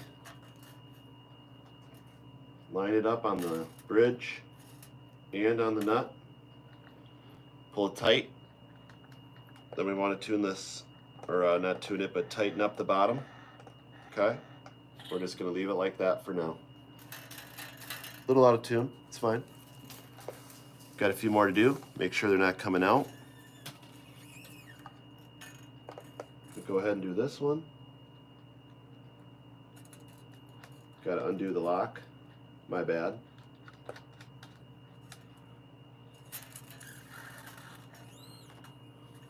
Recoil it. Whatever you want to call it. Get her on there. Tighten up.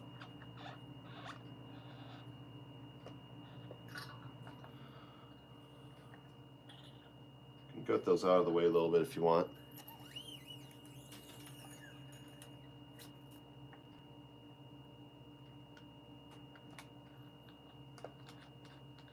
Just going to get these all open.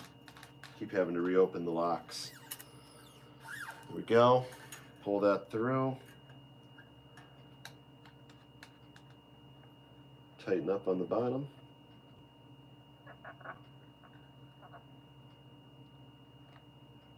Sure we got that tight. There we go. Other things, make sure it's going straight from your nut into the tuner. It'll help keep them at the proper tension. All right, gonna pull this through. This one's looking good. Tighten up that lock. Get the B string.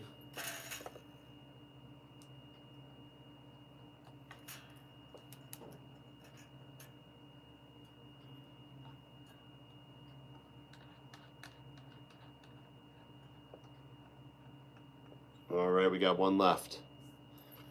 Let me know if you have any questions.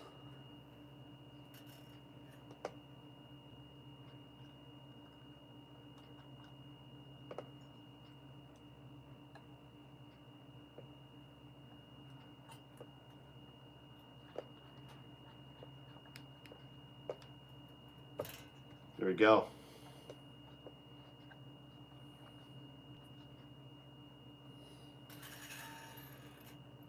All right.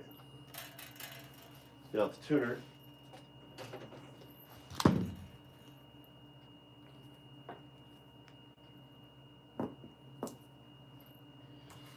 We'll get this puppy going.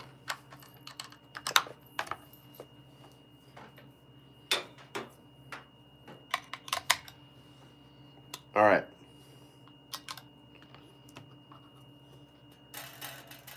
Now these are auto trimming. And so what's going to happen is it's actually going to cut this off for me, which is kind of cool. You'll see it happen right now. See that? Auto trim. Pretty cool.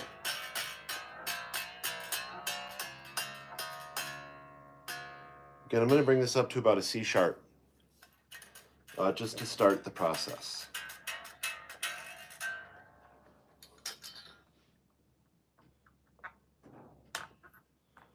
Auto trim that.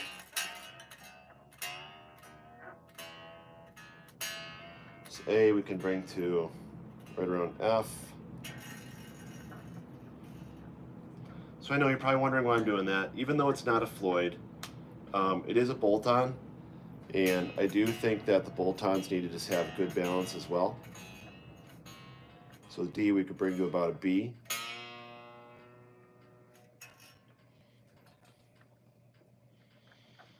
I mean, look, I can grab this thing and basically simulate a whammy bar. Hey, what's up, Larry?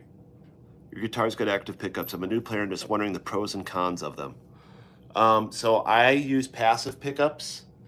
I think they sound better, personally. Some people swear by the active pickups. Pros and cons. I would say the active pickups, the Pro is, you get a really cool metal tone for sure. At least with like the EMGs. I guess that's where my mind goes, is the EMGs. The con with that though is you do have to buy batteries for it, right? So you gotta pop batteries in it. These passive ones, Pros, no batteries, I guess. The ceramic magnets, I think they sound really good. Cons, I don't have any, I guess. I'm a big fan of these ones, not gonna lie. All right, G, we're gonna bring the G up to E. Let's do the B string, it's gonna auto trim.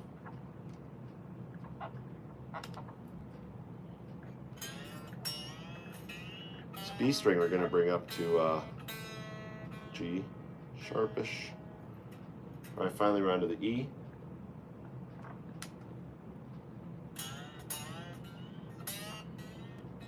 Which could also come up to C sharp. All right. Get rid of those. Set this puppy over here. And let's get this puppy tuned up now. So let's pull up with the neck a little bit like this. Push down on the body. Just kind of give it a little tug like that. And then bring them up from about 2 steps down.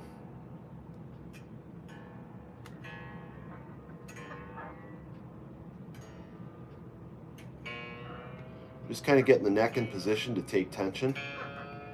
Kind of think about it like being, there's always a little give to it. So you're kind of just helping it get into the sweet spot it wants to be in under tension.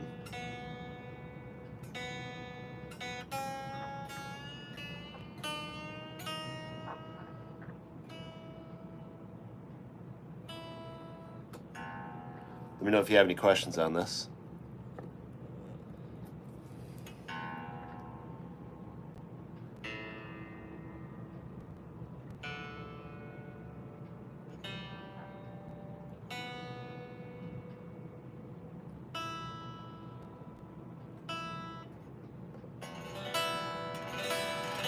Sound pretty good. We're gonna go ahead and stretch these out.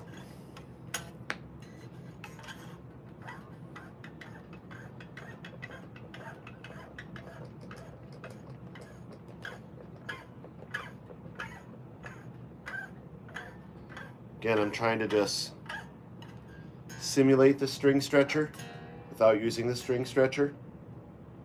So I'm trying to catch the string and kind of push and pull on it.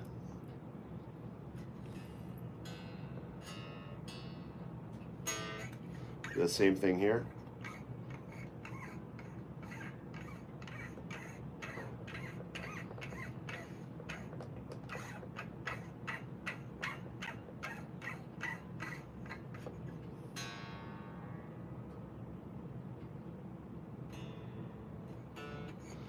You'll notice on the Tune-O-Matic you get a lot more stretching, and that's because we're not forcing the string to stretch with the tremolo.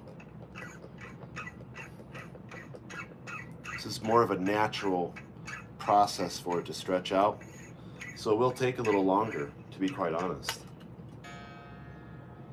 Maybe longer is the wrong word, but they'll stretch out further. That's what I meant to say. Let me know if you guys have any questions. This one's pretty self-explanatory though, I feel like.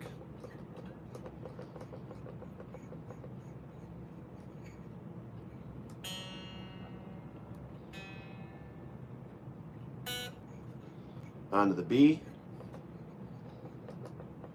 This one's starting to hurt a little bit. Starting to give the fingers a little soreness.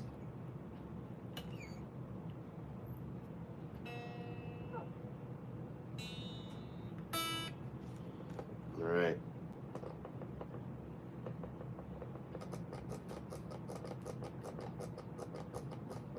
Try to give this a nice little extra stretch. It's really hurting.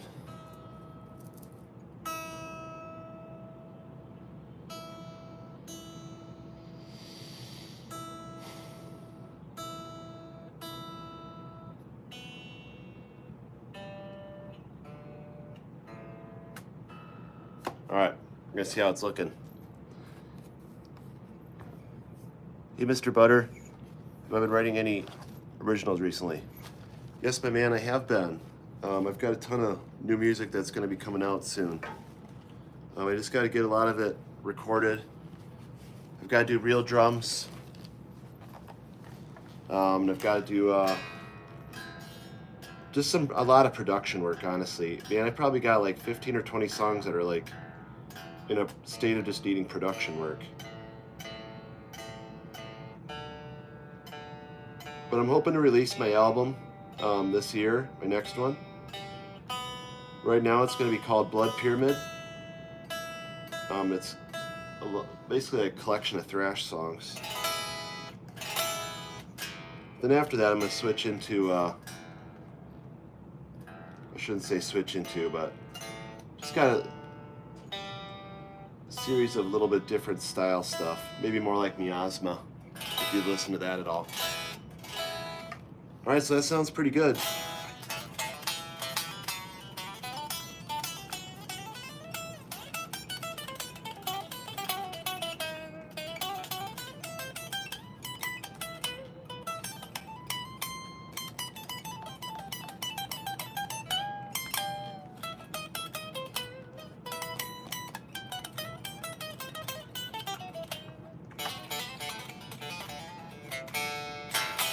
Not bad. See, but the reason I don't like this one so much is just there's something about this wood that just has the weirdest resonance in the world. And you know, look, if you're paying $250 for a guitar, which is what this retails for brand new, you got to understand you're not getting the best wood in the world, right? Now look, I've thrown some $200 worth of pickups on it. I think the bridge was 80 bucks, 10 or 15 for the nut, and the tuners were like 80. So that's actually more like 500 bucks. I bet. Way too much money at this thing, and it still just doesn't. I don't know. Sounds really good. It's in tune. It's for sure. All right. All right, we got one last one we're gonna do, I think.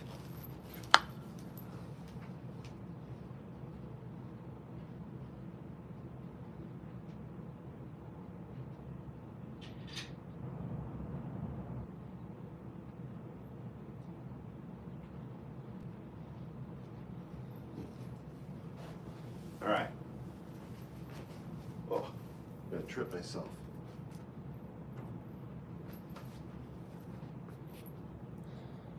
All right. Now this last one here we're gonna do. If you're all still watching, we got a special surprise for this. This is one you guys haven't seen before. So it's kind of cool to share it. It's a pretty cool one. I've decided I'm gonna start playing it. So let's check it out. Dun dun dun. It's the Silver Dragon, whatever you want to call it. It's pretty cool. Pretty sick. Love it. This is definitely more of a collector item. Now, no more though. Now it is going to take. It's coming out of the. What do you call that? You call that when you got your good guy on the bench. You're bringing him out. Bringing him out to win the game. What do you call that? That's what this is. Bringing her out. Bringing her out of the bench. She's going to come out. She's going to hit a home run for me. That's what I'm hoping anyways. But there are a few things I got to do. I got to swap the pickup out. I don't like the TB4, I've decided, after a long time of trying them.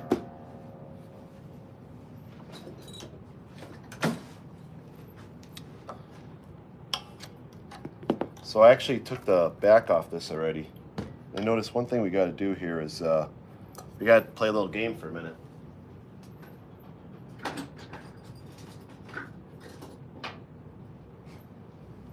We're going to go fishing for blocks because I forgot this one's blocked off.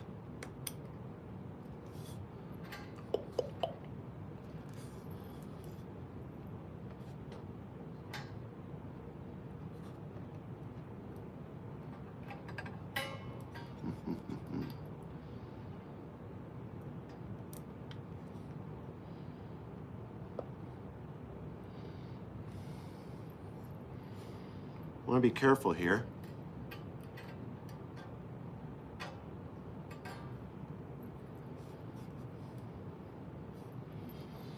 Going to try to get right in between it here, kind of unseparate it from the wall of the guitar. There we go. Don't worry, it sounds worse than it is. It's just had a little dab of glue on it. Just needed a little force to separate it. I have to pull those springs. All right, not a big deal. We're going to leave this here. It's not going to do much at the moment, but as the tension reduces, that is going to be important. Let me know if you guys have any questions.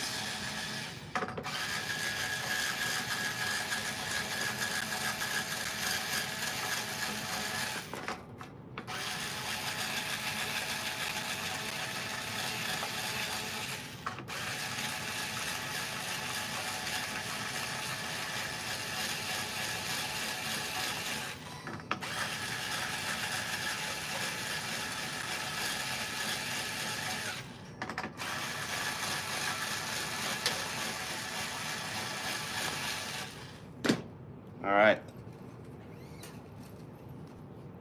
Let's go ahead and pull these off with the trim.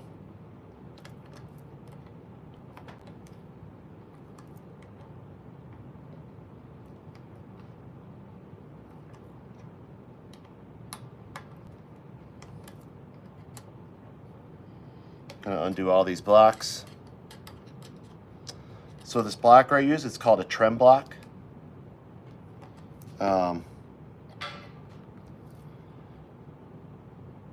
It says shred neck trem block. Pretty sure I got it at Sweetwater, or not Sweetwater, Stumac.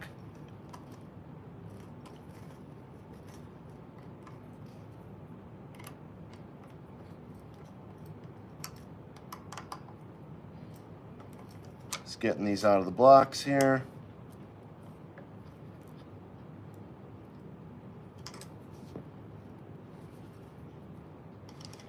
Always got to be a difficult one, right?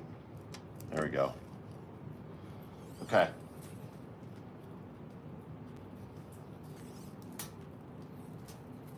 Wind these up. Misery's going to find me a knife maker. We're going to send him the strings for Christmas. Maybe he'll make a Jackson guitar knife. That'd be pretty cool.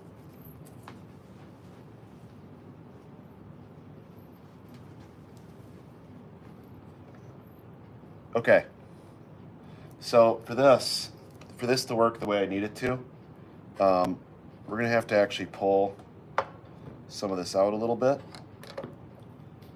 So there's no real good way to go about doing this other than to just pop that out.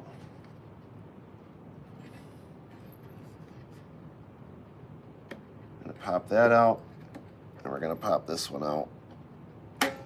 Come here, you little devil.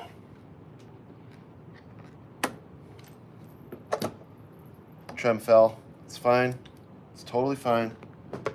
No need to freak out. Here's my old school blocker. All right. Anyways.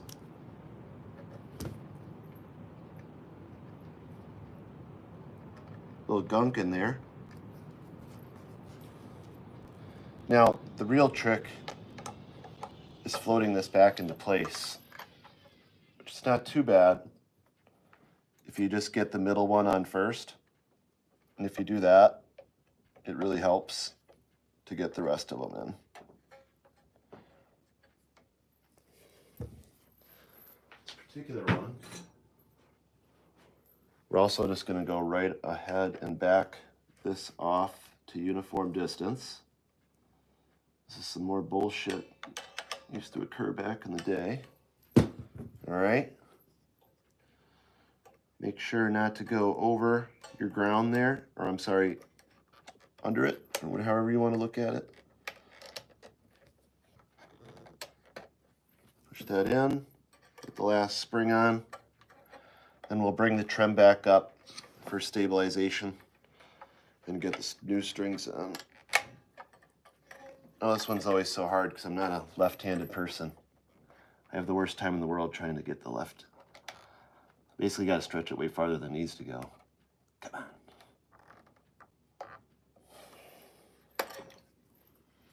Let's try it the other way. There we go. There's the money tonight. Get in there. Boom. All right.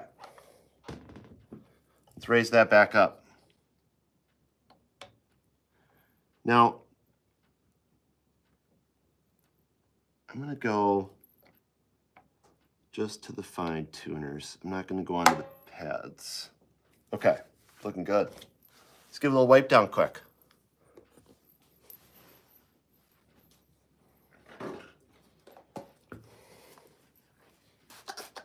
I'm going to spray cloth. Always good to do that, folks.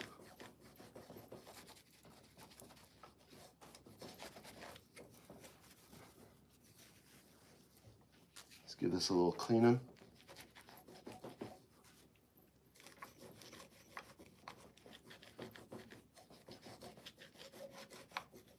This one is honestly really clean.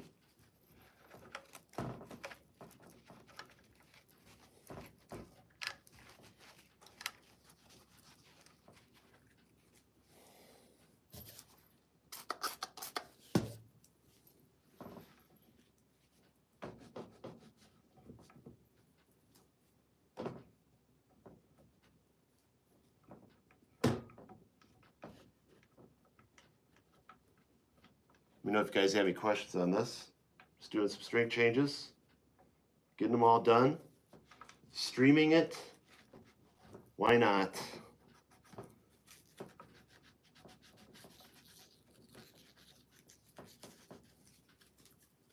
I'm actually going to stream some of my album production. I thought that'd be pretty cool.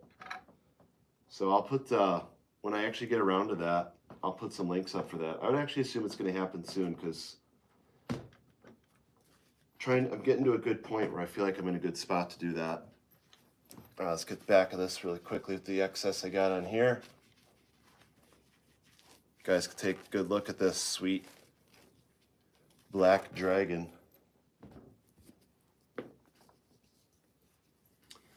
Right, and honestly, this honestly needs a little bit of a polish too on those frets. So we're gonna do it quick. Hey, yeah, it's Guitar Man. How you doing, V-Fief?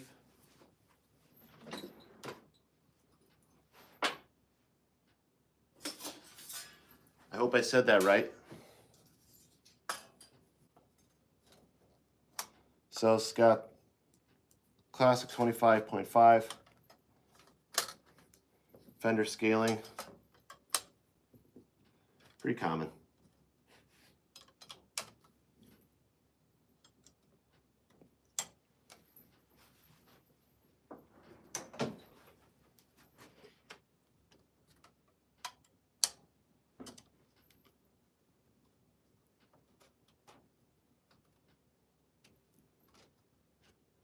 All right, gonna throw a little frying on.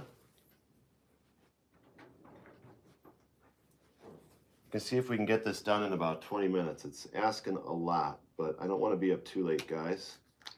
And where I'm at, we're getting close to midnight here. It's about the time where I say to myself, buddy, you should really get to sleep. Almost there. Don't be afraid to use a little excess of this. It's not going to hurt anything.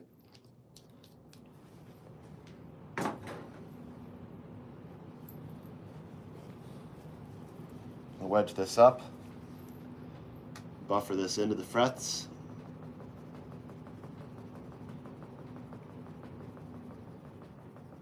Try to use the same spot and try to go quick. You just want to spread it. You don't want it to absorb into the rag.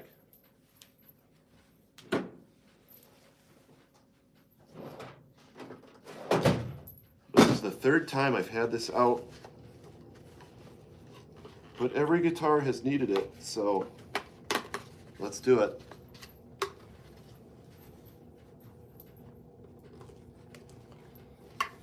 Gonna get some towels, cover up the body, headstock. Try to keep this buddy as clean as we can.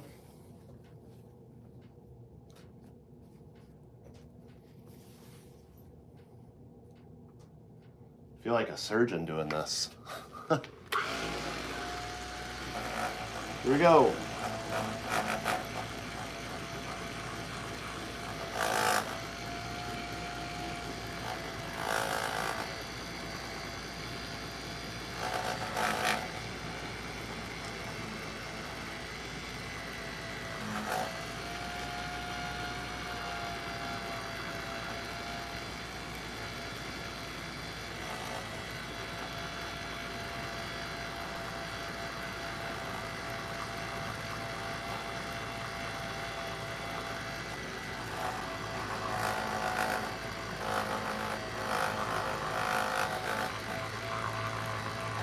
We're gonna keep polishing these puppies for a hot minute. Remember, you don't want to let this, you don't need to push down with your polisher, okay? Just let it glide like on ice, okay? Just let it glide. It'll do what it needs to do, and you'll be happy.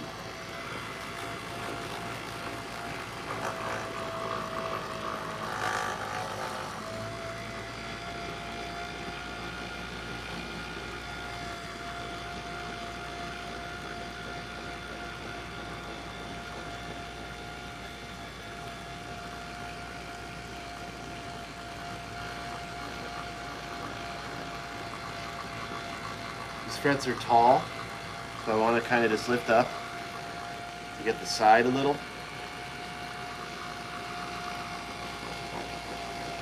These frets are very tall. We're going to do the same thing the other way.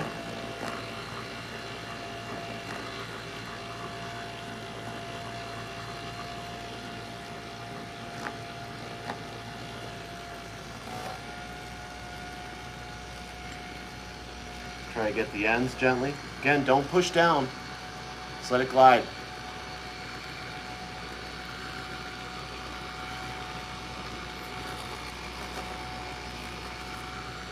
Okay. That was pretty good. Not too bad on that one.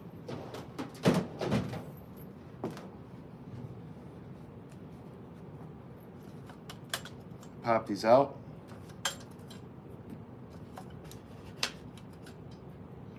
Let me know if you guys have any questions on this. We've been doing this for a bit. 3 in a row tonight. Okay, top off, they look great. Let's put these puppies away. All right. Just want to wipe away the excess dust. There'll always be a little excess dust. It's fine.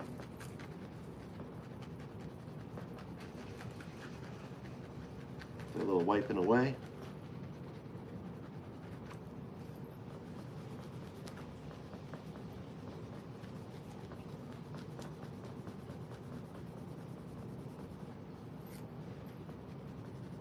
There we go. Looking fantastic. Now, this board needs some oil. It's been a little bit. So let's give it some. Don't be afraid to be liberal. What we're going to do is honestly wipe a lot of this excess off, so it's fine.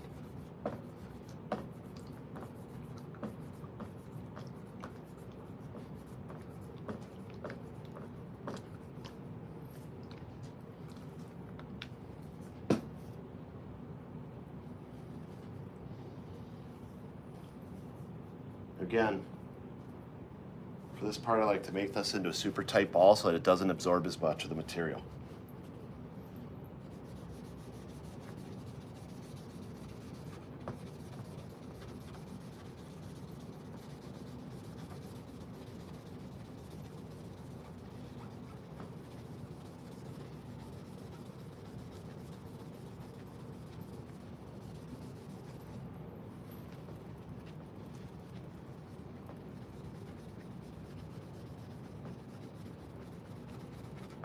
We'll just get that all in there.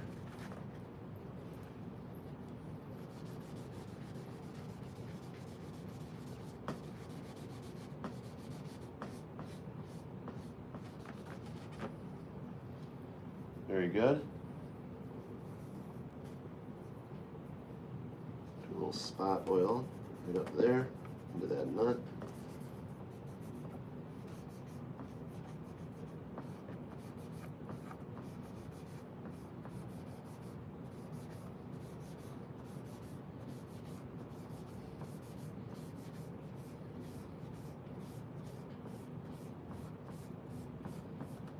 Okay, it's looking really good.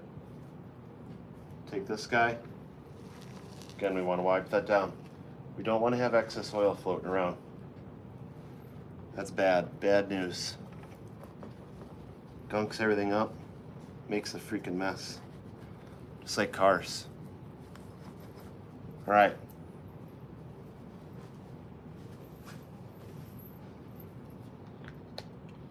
I think we're ready to get the strings on this bad boy.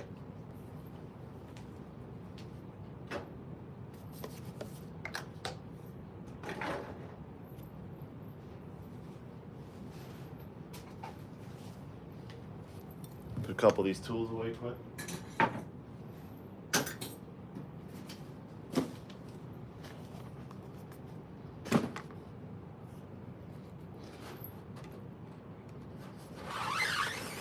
Same principle, same method.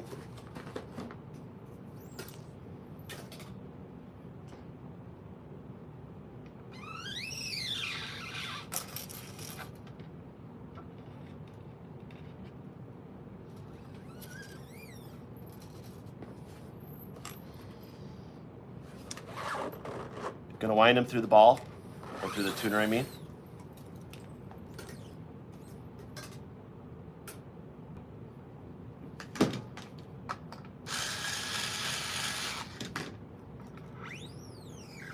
We want them to come down as straight as they can. What we're going to do right here is achieve equilibrium with the strings.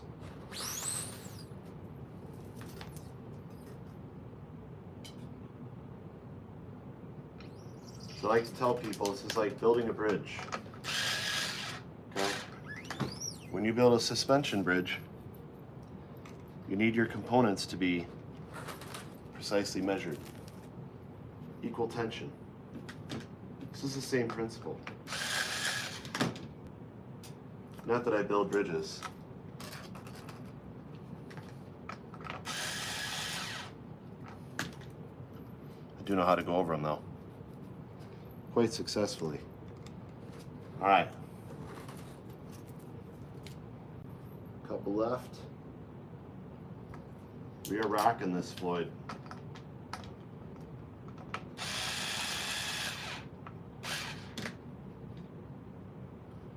Pull that puppy through. Final one, high E.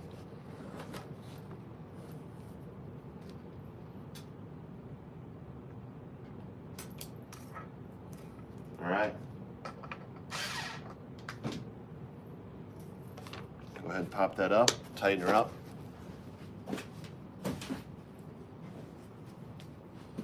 I'm gonna pull these, get them on. Now, if you watched earlier, the way I like to do this is set all these to the side, one at a time. You pull these down through the nut to the start of the fine tuner. That is where we cut this.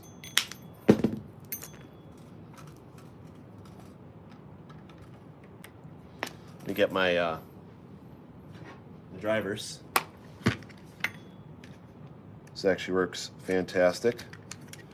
You want the size 3 Allen.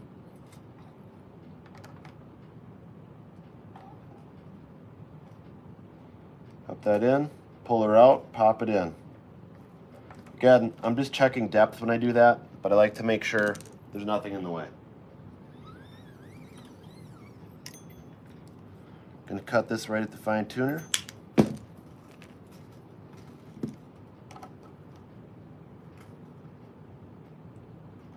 Pull it out, pop her in, looking good. Tighten her down.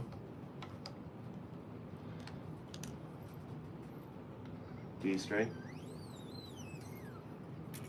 Pull it right to that fine tuner. Again, the same process every time. Consistency is the key if you want to have this done quickly. Trust me, if you're me, you want to do this quick. So I'm probably doing 3 or 4 of these every week on different guitars. That's just my own. I think I do customers too sometimes.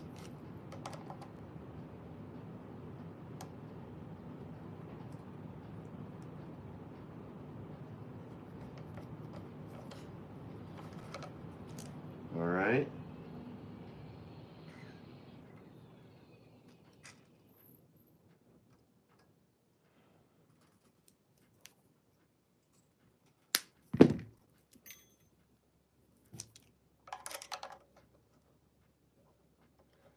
Back this off of here.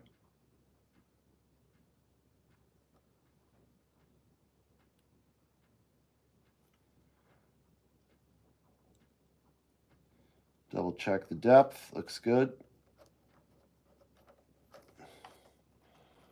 All right, final one. Get the high E locked in. We can start tuning this one after we do that. Actually, we got to just do a little bit of lubrication and then we can start tuning it.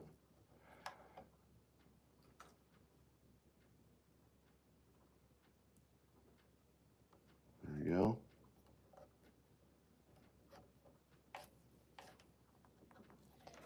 Okay. Before I go any further, I'm going to hand tighten these up to tension on the saddle screws.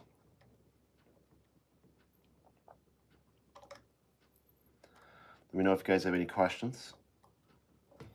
Do not want to go past finger hand resistance. You'll kind of feel it. It'll just stop. You don't need to go any tighter once it stops. That's when you want to stop, or you're going to break that block inside there more often than not. Or the saddle. I've actually seen the saddles split right in half before from the tension of too much tightening of the block and the thread. Okay, we're going to let that rest back down on the trem block. You can see we've got these all at universal tension here. Now what we're going to do is coil them up after we put a little bit of lube on this nut and these saddles. We're doing good. It's 12. I'm feeling good about getting this done.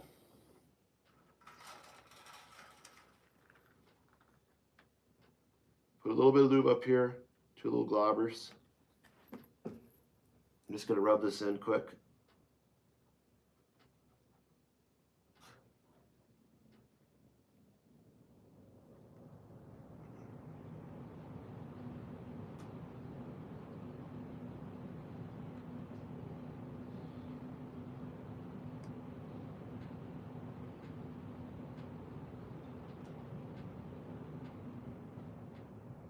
Okay. Now we're going to get just a little bit on my applicator here and put it onto the saddle guide slots for the strings.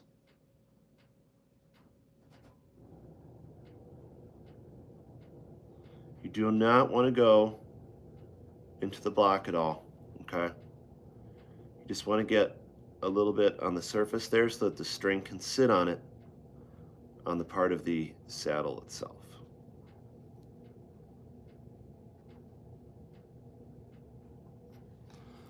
There we go. A little goes a long way with lubricants like this.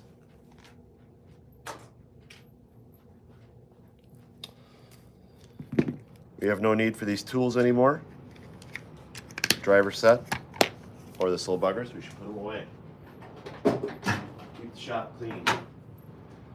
All right. We're going to get these on. We're going to get them up to around at least a balanced tension to start, and then we'll try to get them around starting to see.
go ahead and get some balanced tension on these. Let's pull them up a little bit.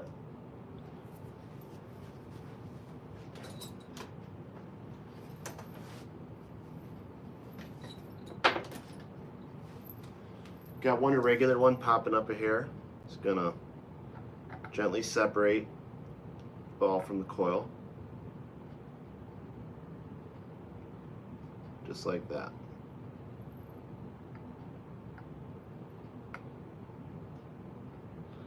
That way it can just catch on itself and be nice and tight. Same with this guy right there. Beautiful. All right.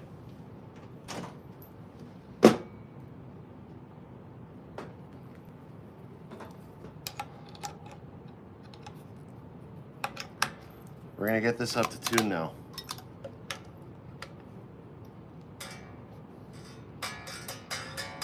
So we're gonna bring this to about a C sharp. The A, we're gonna bring up to F. The D, we're gonna bring up to B.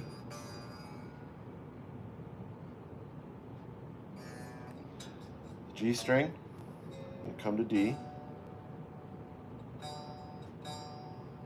I'm sorry, E. B string, it's gonna come to G.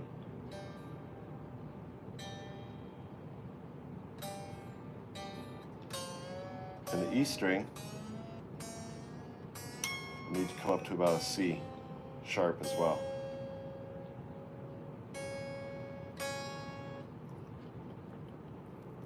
Okay.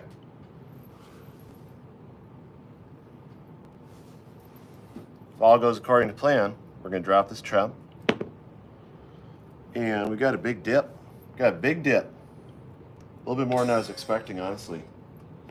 So, and a really high tension. So as I suspected, need to back off, trem. I'm gonna go 3/4 turns. Now you might say that's a lot, but I know I'm gonna need actually more than that, probably.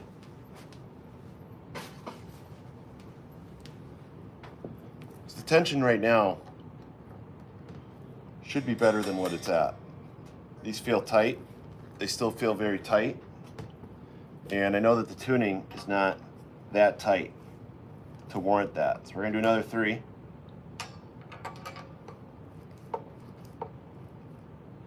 And if you're curious, these are typically 2.5 inches. So just keep that in mind. It's very rare you'd ever come out that far. If you did, I feel very bad for you.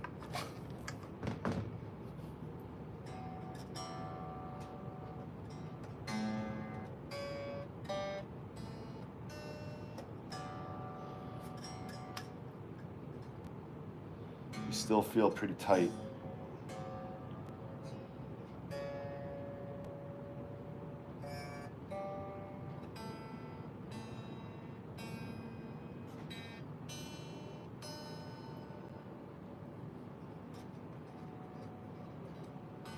We're going to back her off a few more turns.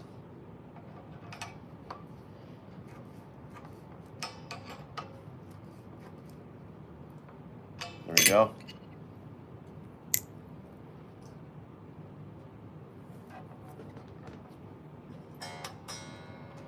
Now I'd say we're looking about where we want to be.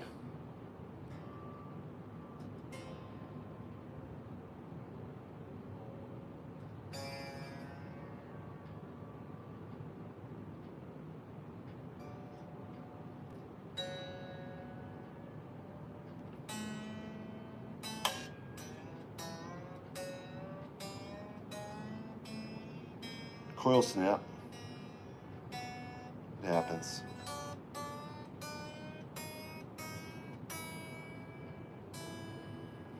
Okay. Preliminary. Let's see how it's looking. See how it feels.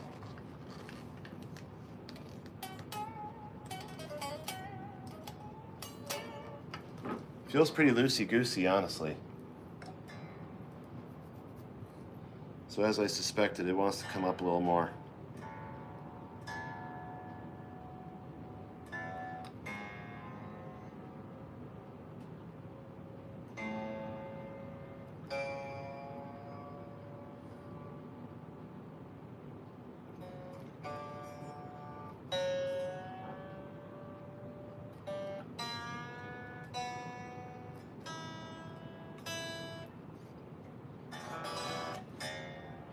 Got the lows coming down.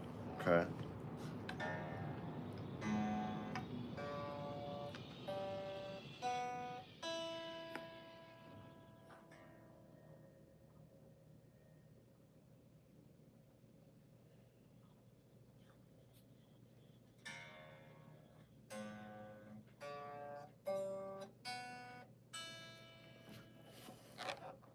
I'm gonna say,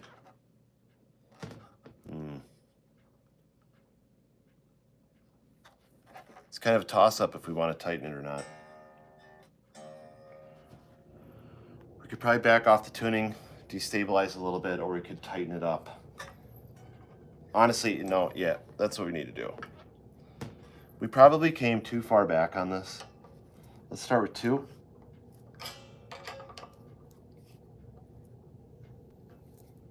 Looks pretty balanced.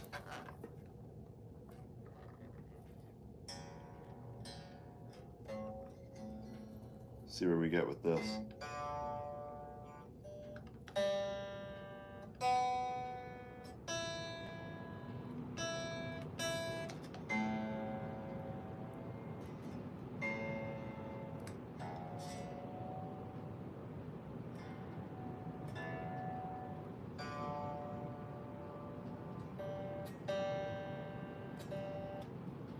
See how that's looking? That is looking really nice. Nice and flat, balanced. Let me grab a strap.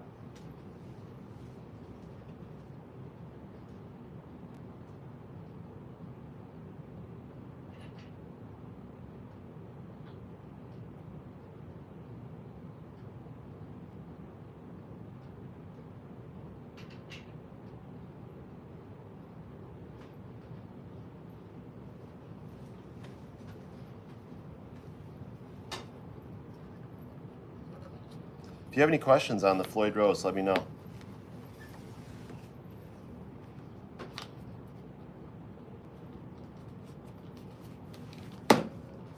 Oops.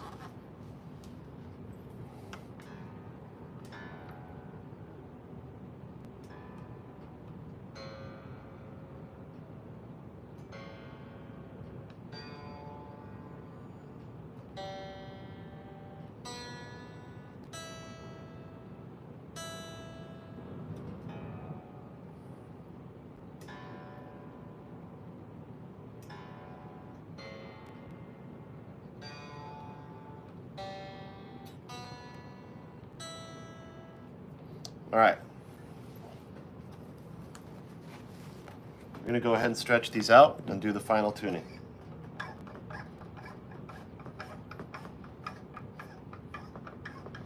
Appreciate everybody watching tonight.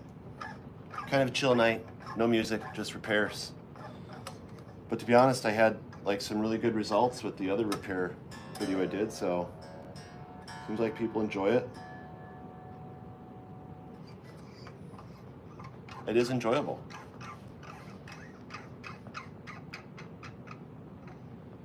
If you ever want to check out a really good repair channel, check out T. Woodford.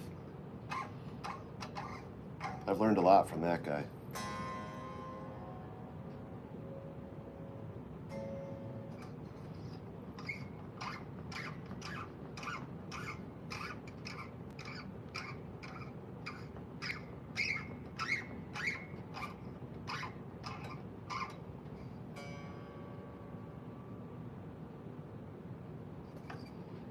Almost done stretching.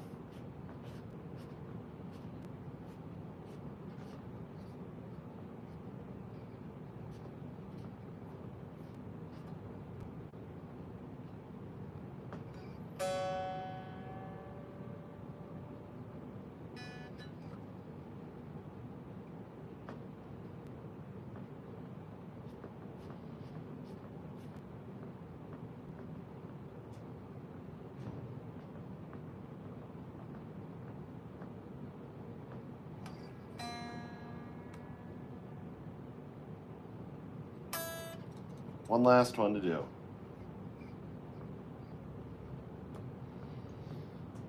Sometimes it's a little tedious, but it's important work.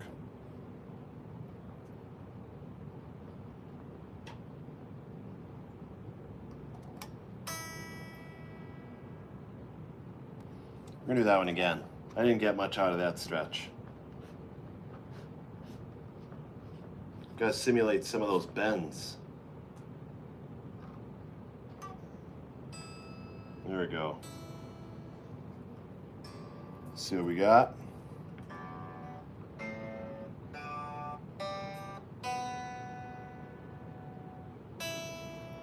Good.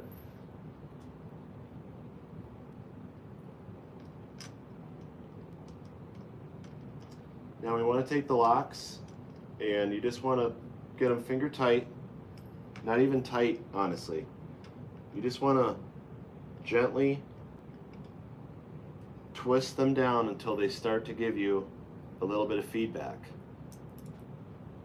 Then just stop. You don't want this to be tight yet. You just want this to be holding the strings a little bit closer down than they would normally be. Okay?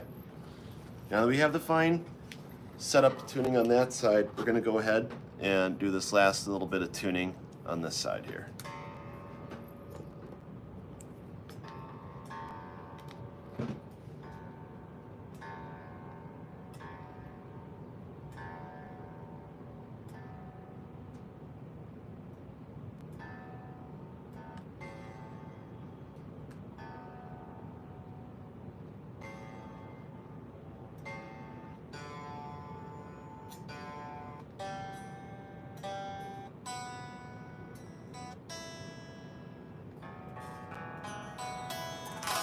There we go.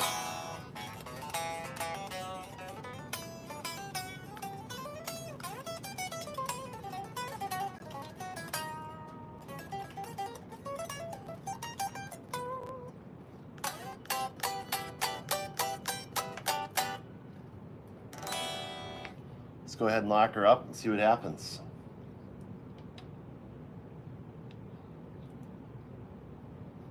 Hopefully at this point we're just going to need some fine-tuning adjustments. This one's feeling really solid. But you never know. You never know, Internet. Alright, for those of you joining, this is the last guitar change we're doing tonight. This is the Black Dragon KV2.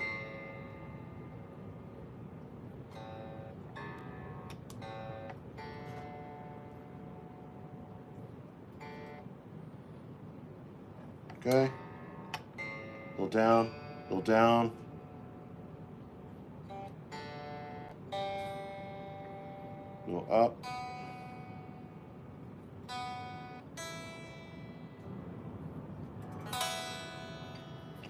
Thing left to do, hair adjustment with this.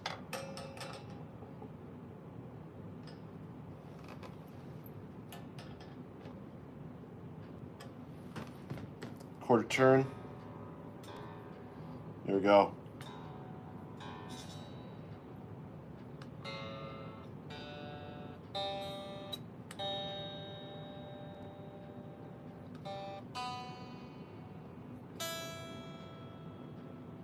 We're going to do one more. I've got the room to do it, and I feel like I should. 1/4. 1/4. There we go. Just a hair above E. Perfect.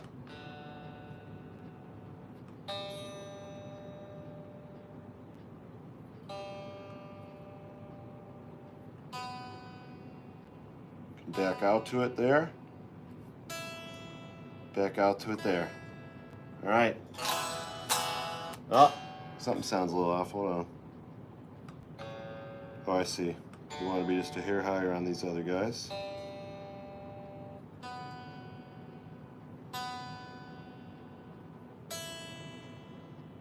There we go.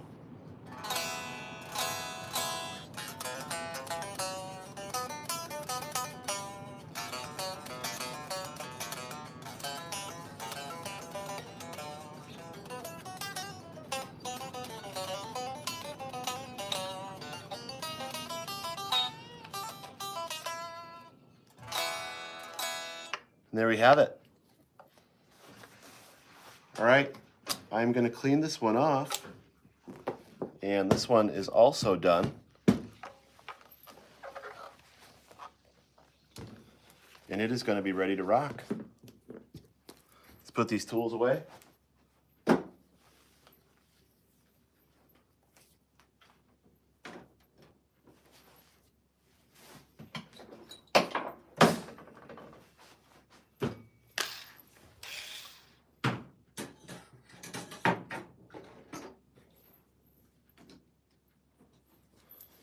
Gonna give this puppy one last little wipe down. And that'll be that. Appreciate you all joining tonight. We've had a lot of viewers on tonight, so I really appreciate it. This is the final guitar. We did 3 guitar changes tonight. Don't worry, there'll be more. If you want to learn about the Floyd Rose, feel free to ask me some questions. Gonna go ahead and wrap this up very shortly once I'm done polishing this. I'll show you guys the final product. It's going to look great. Very much so. All right. Just got to get the headstock.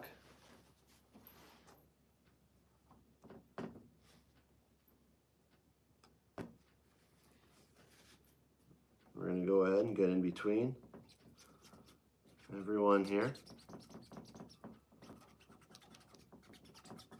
Make this nice and shiny.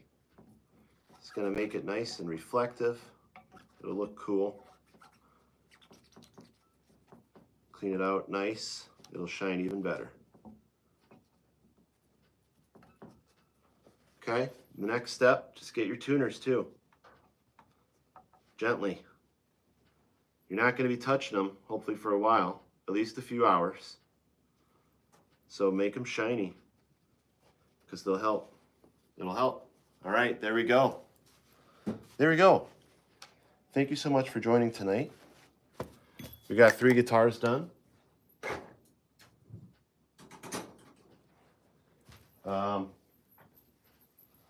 Me and Ashley hopefully be back this weekend to do some more jamming.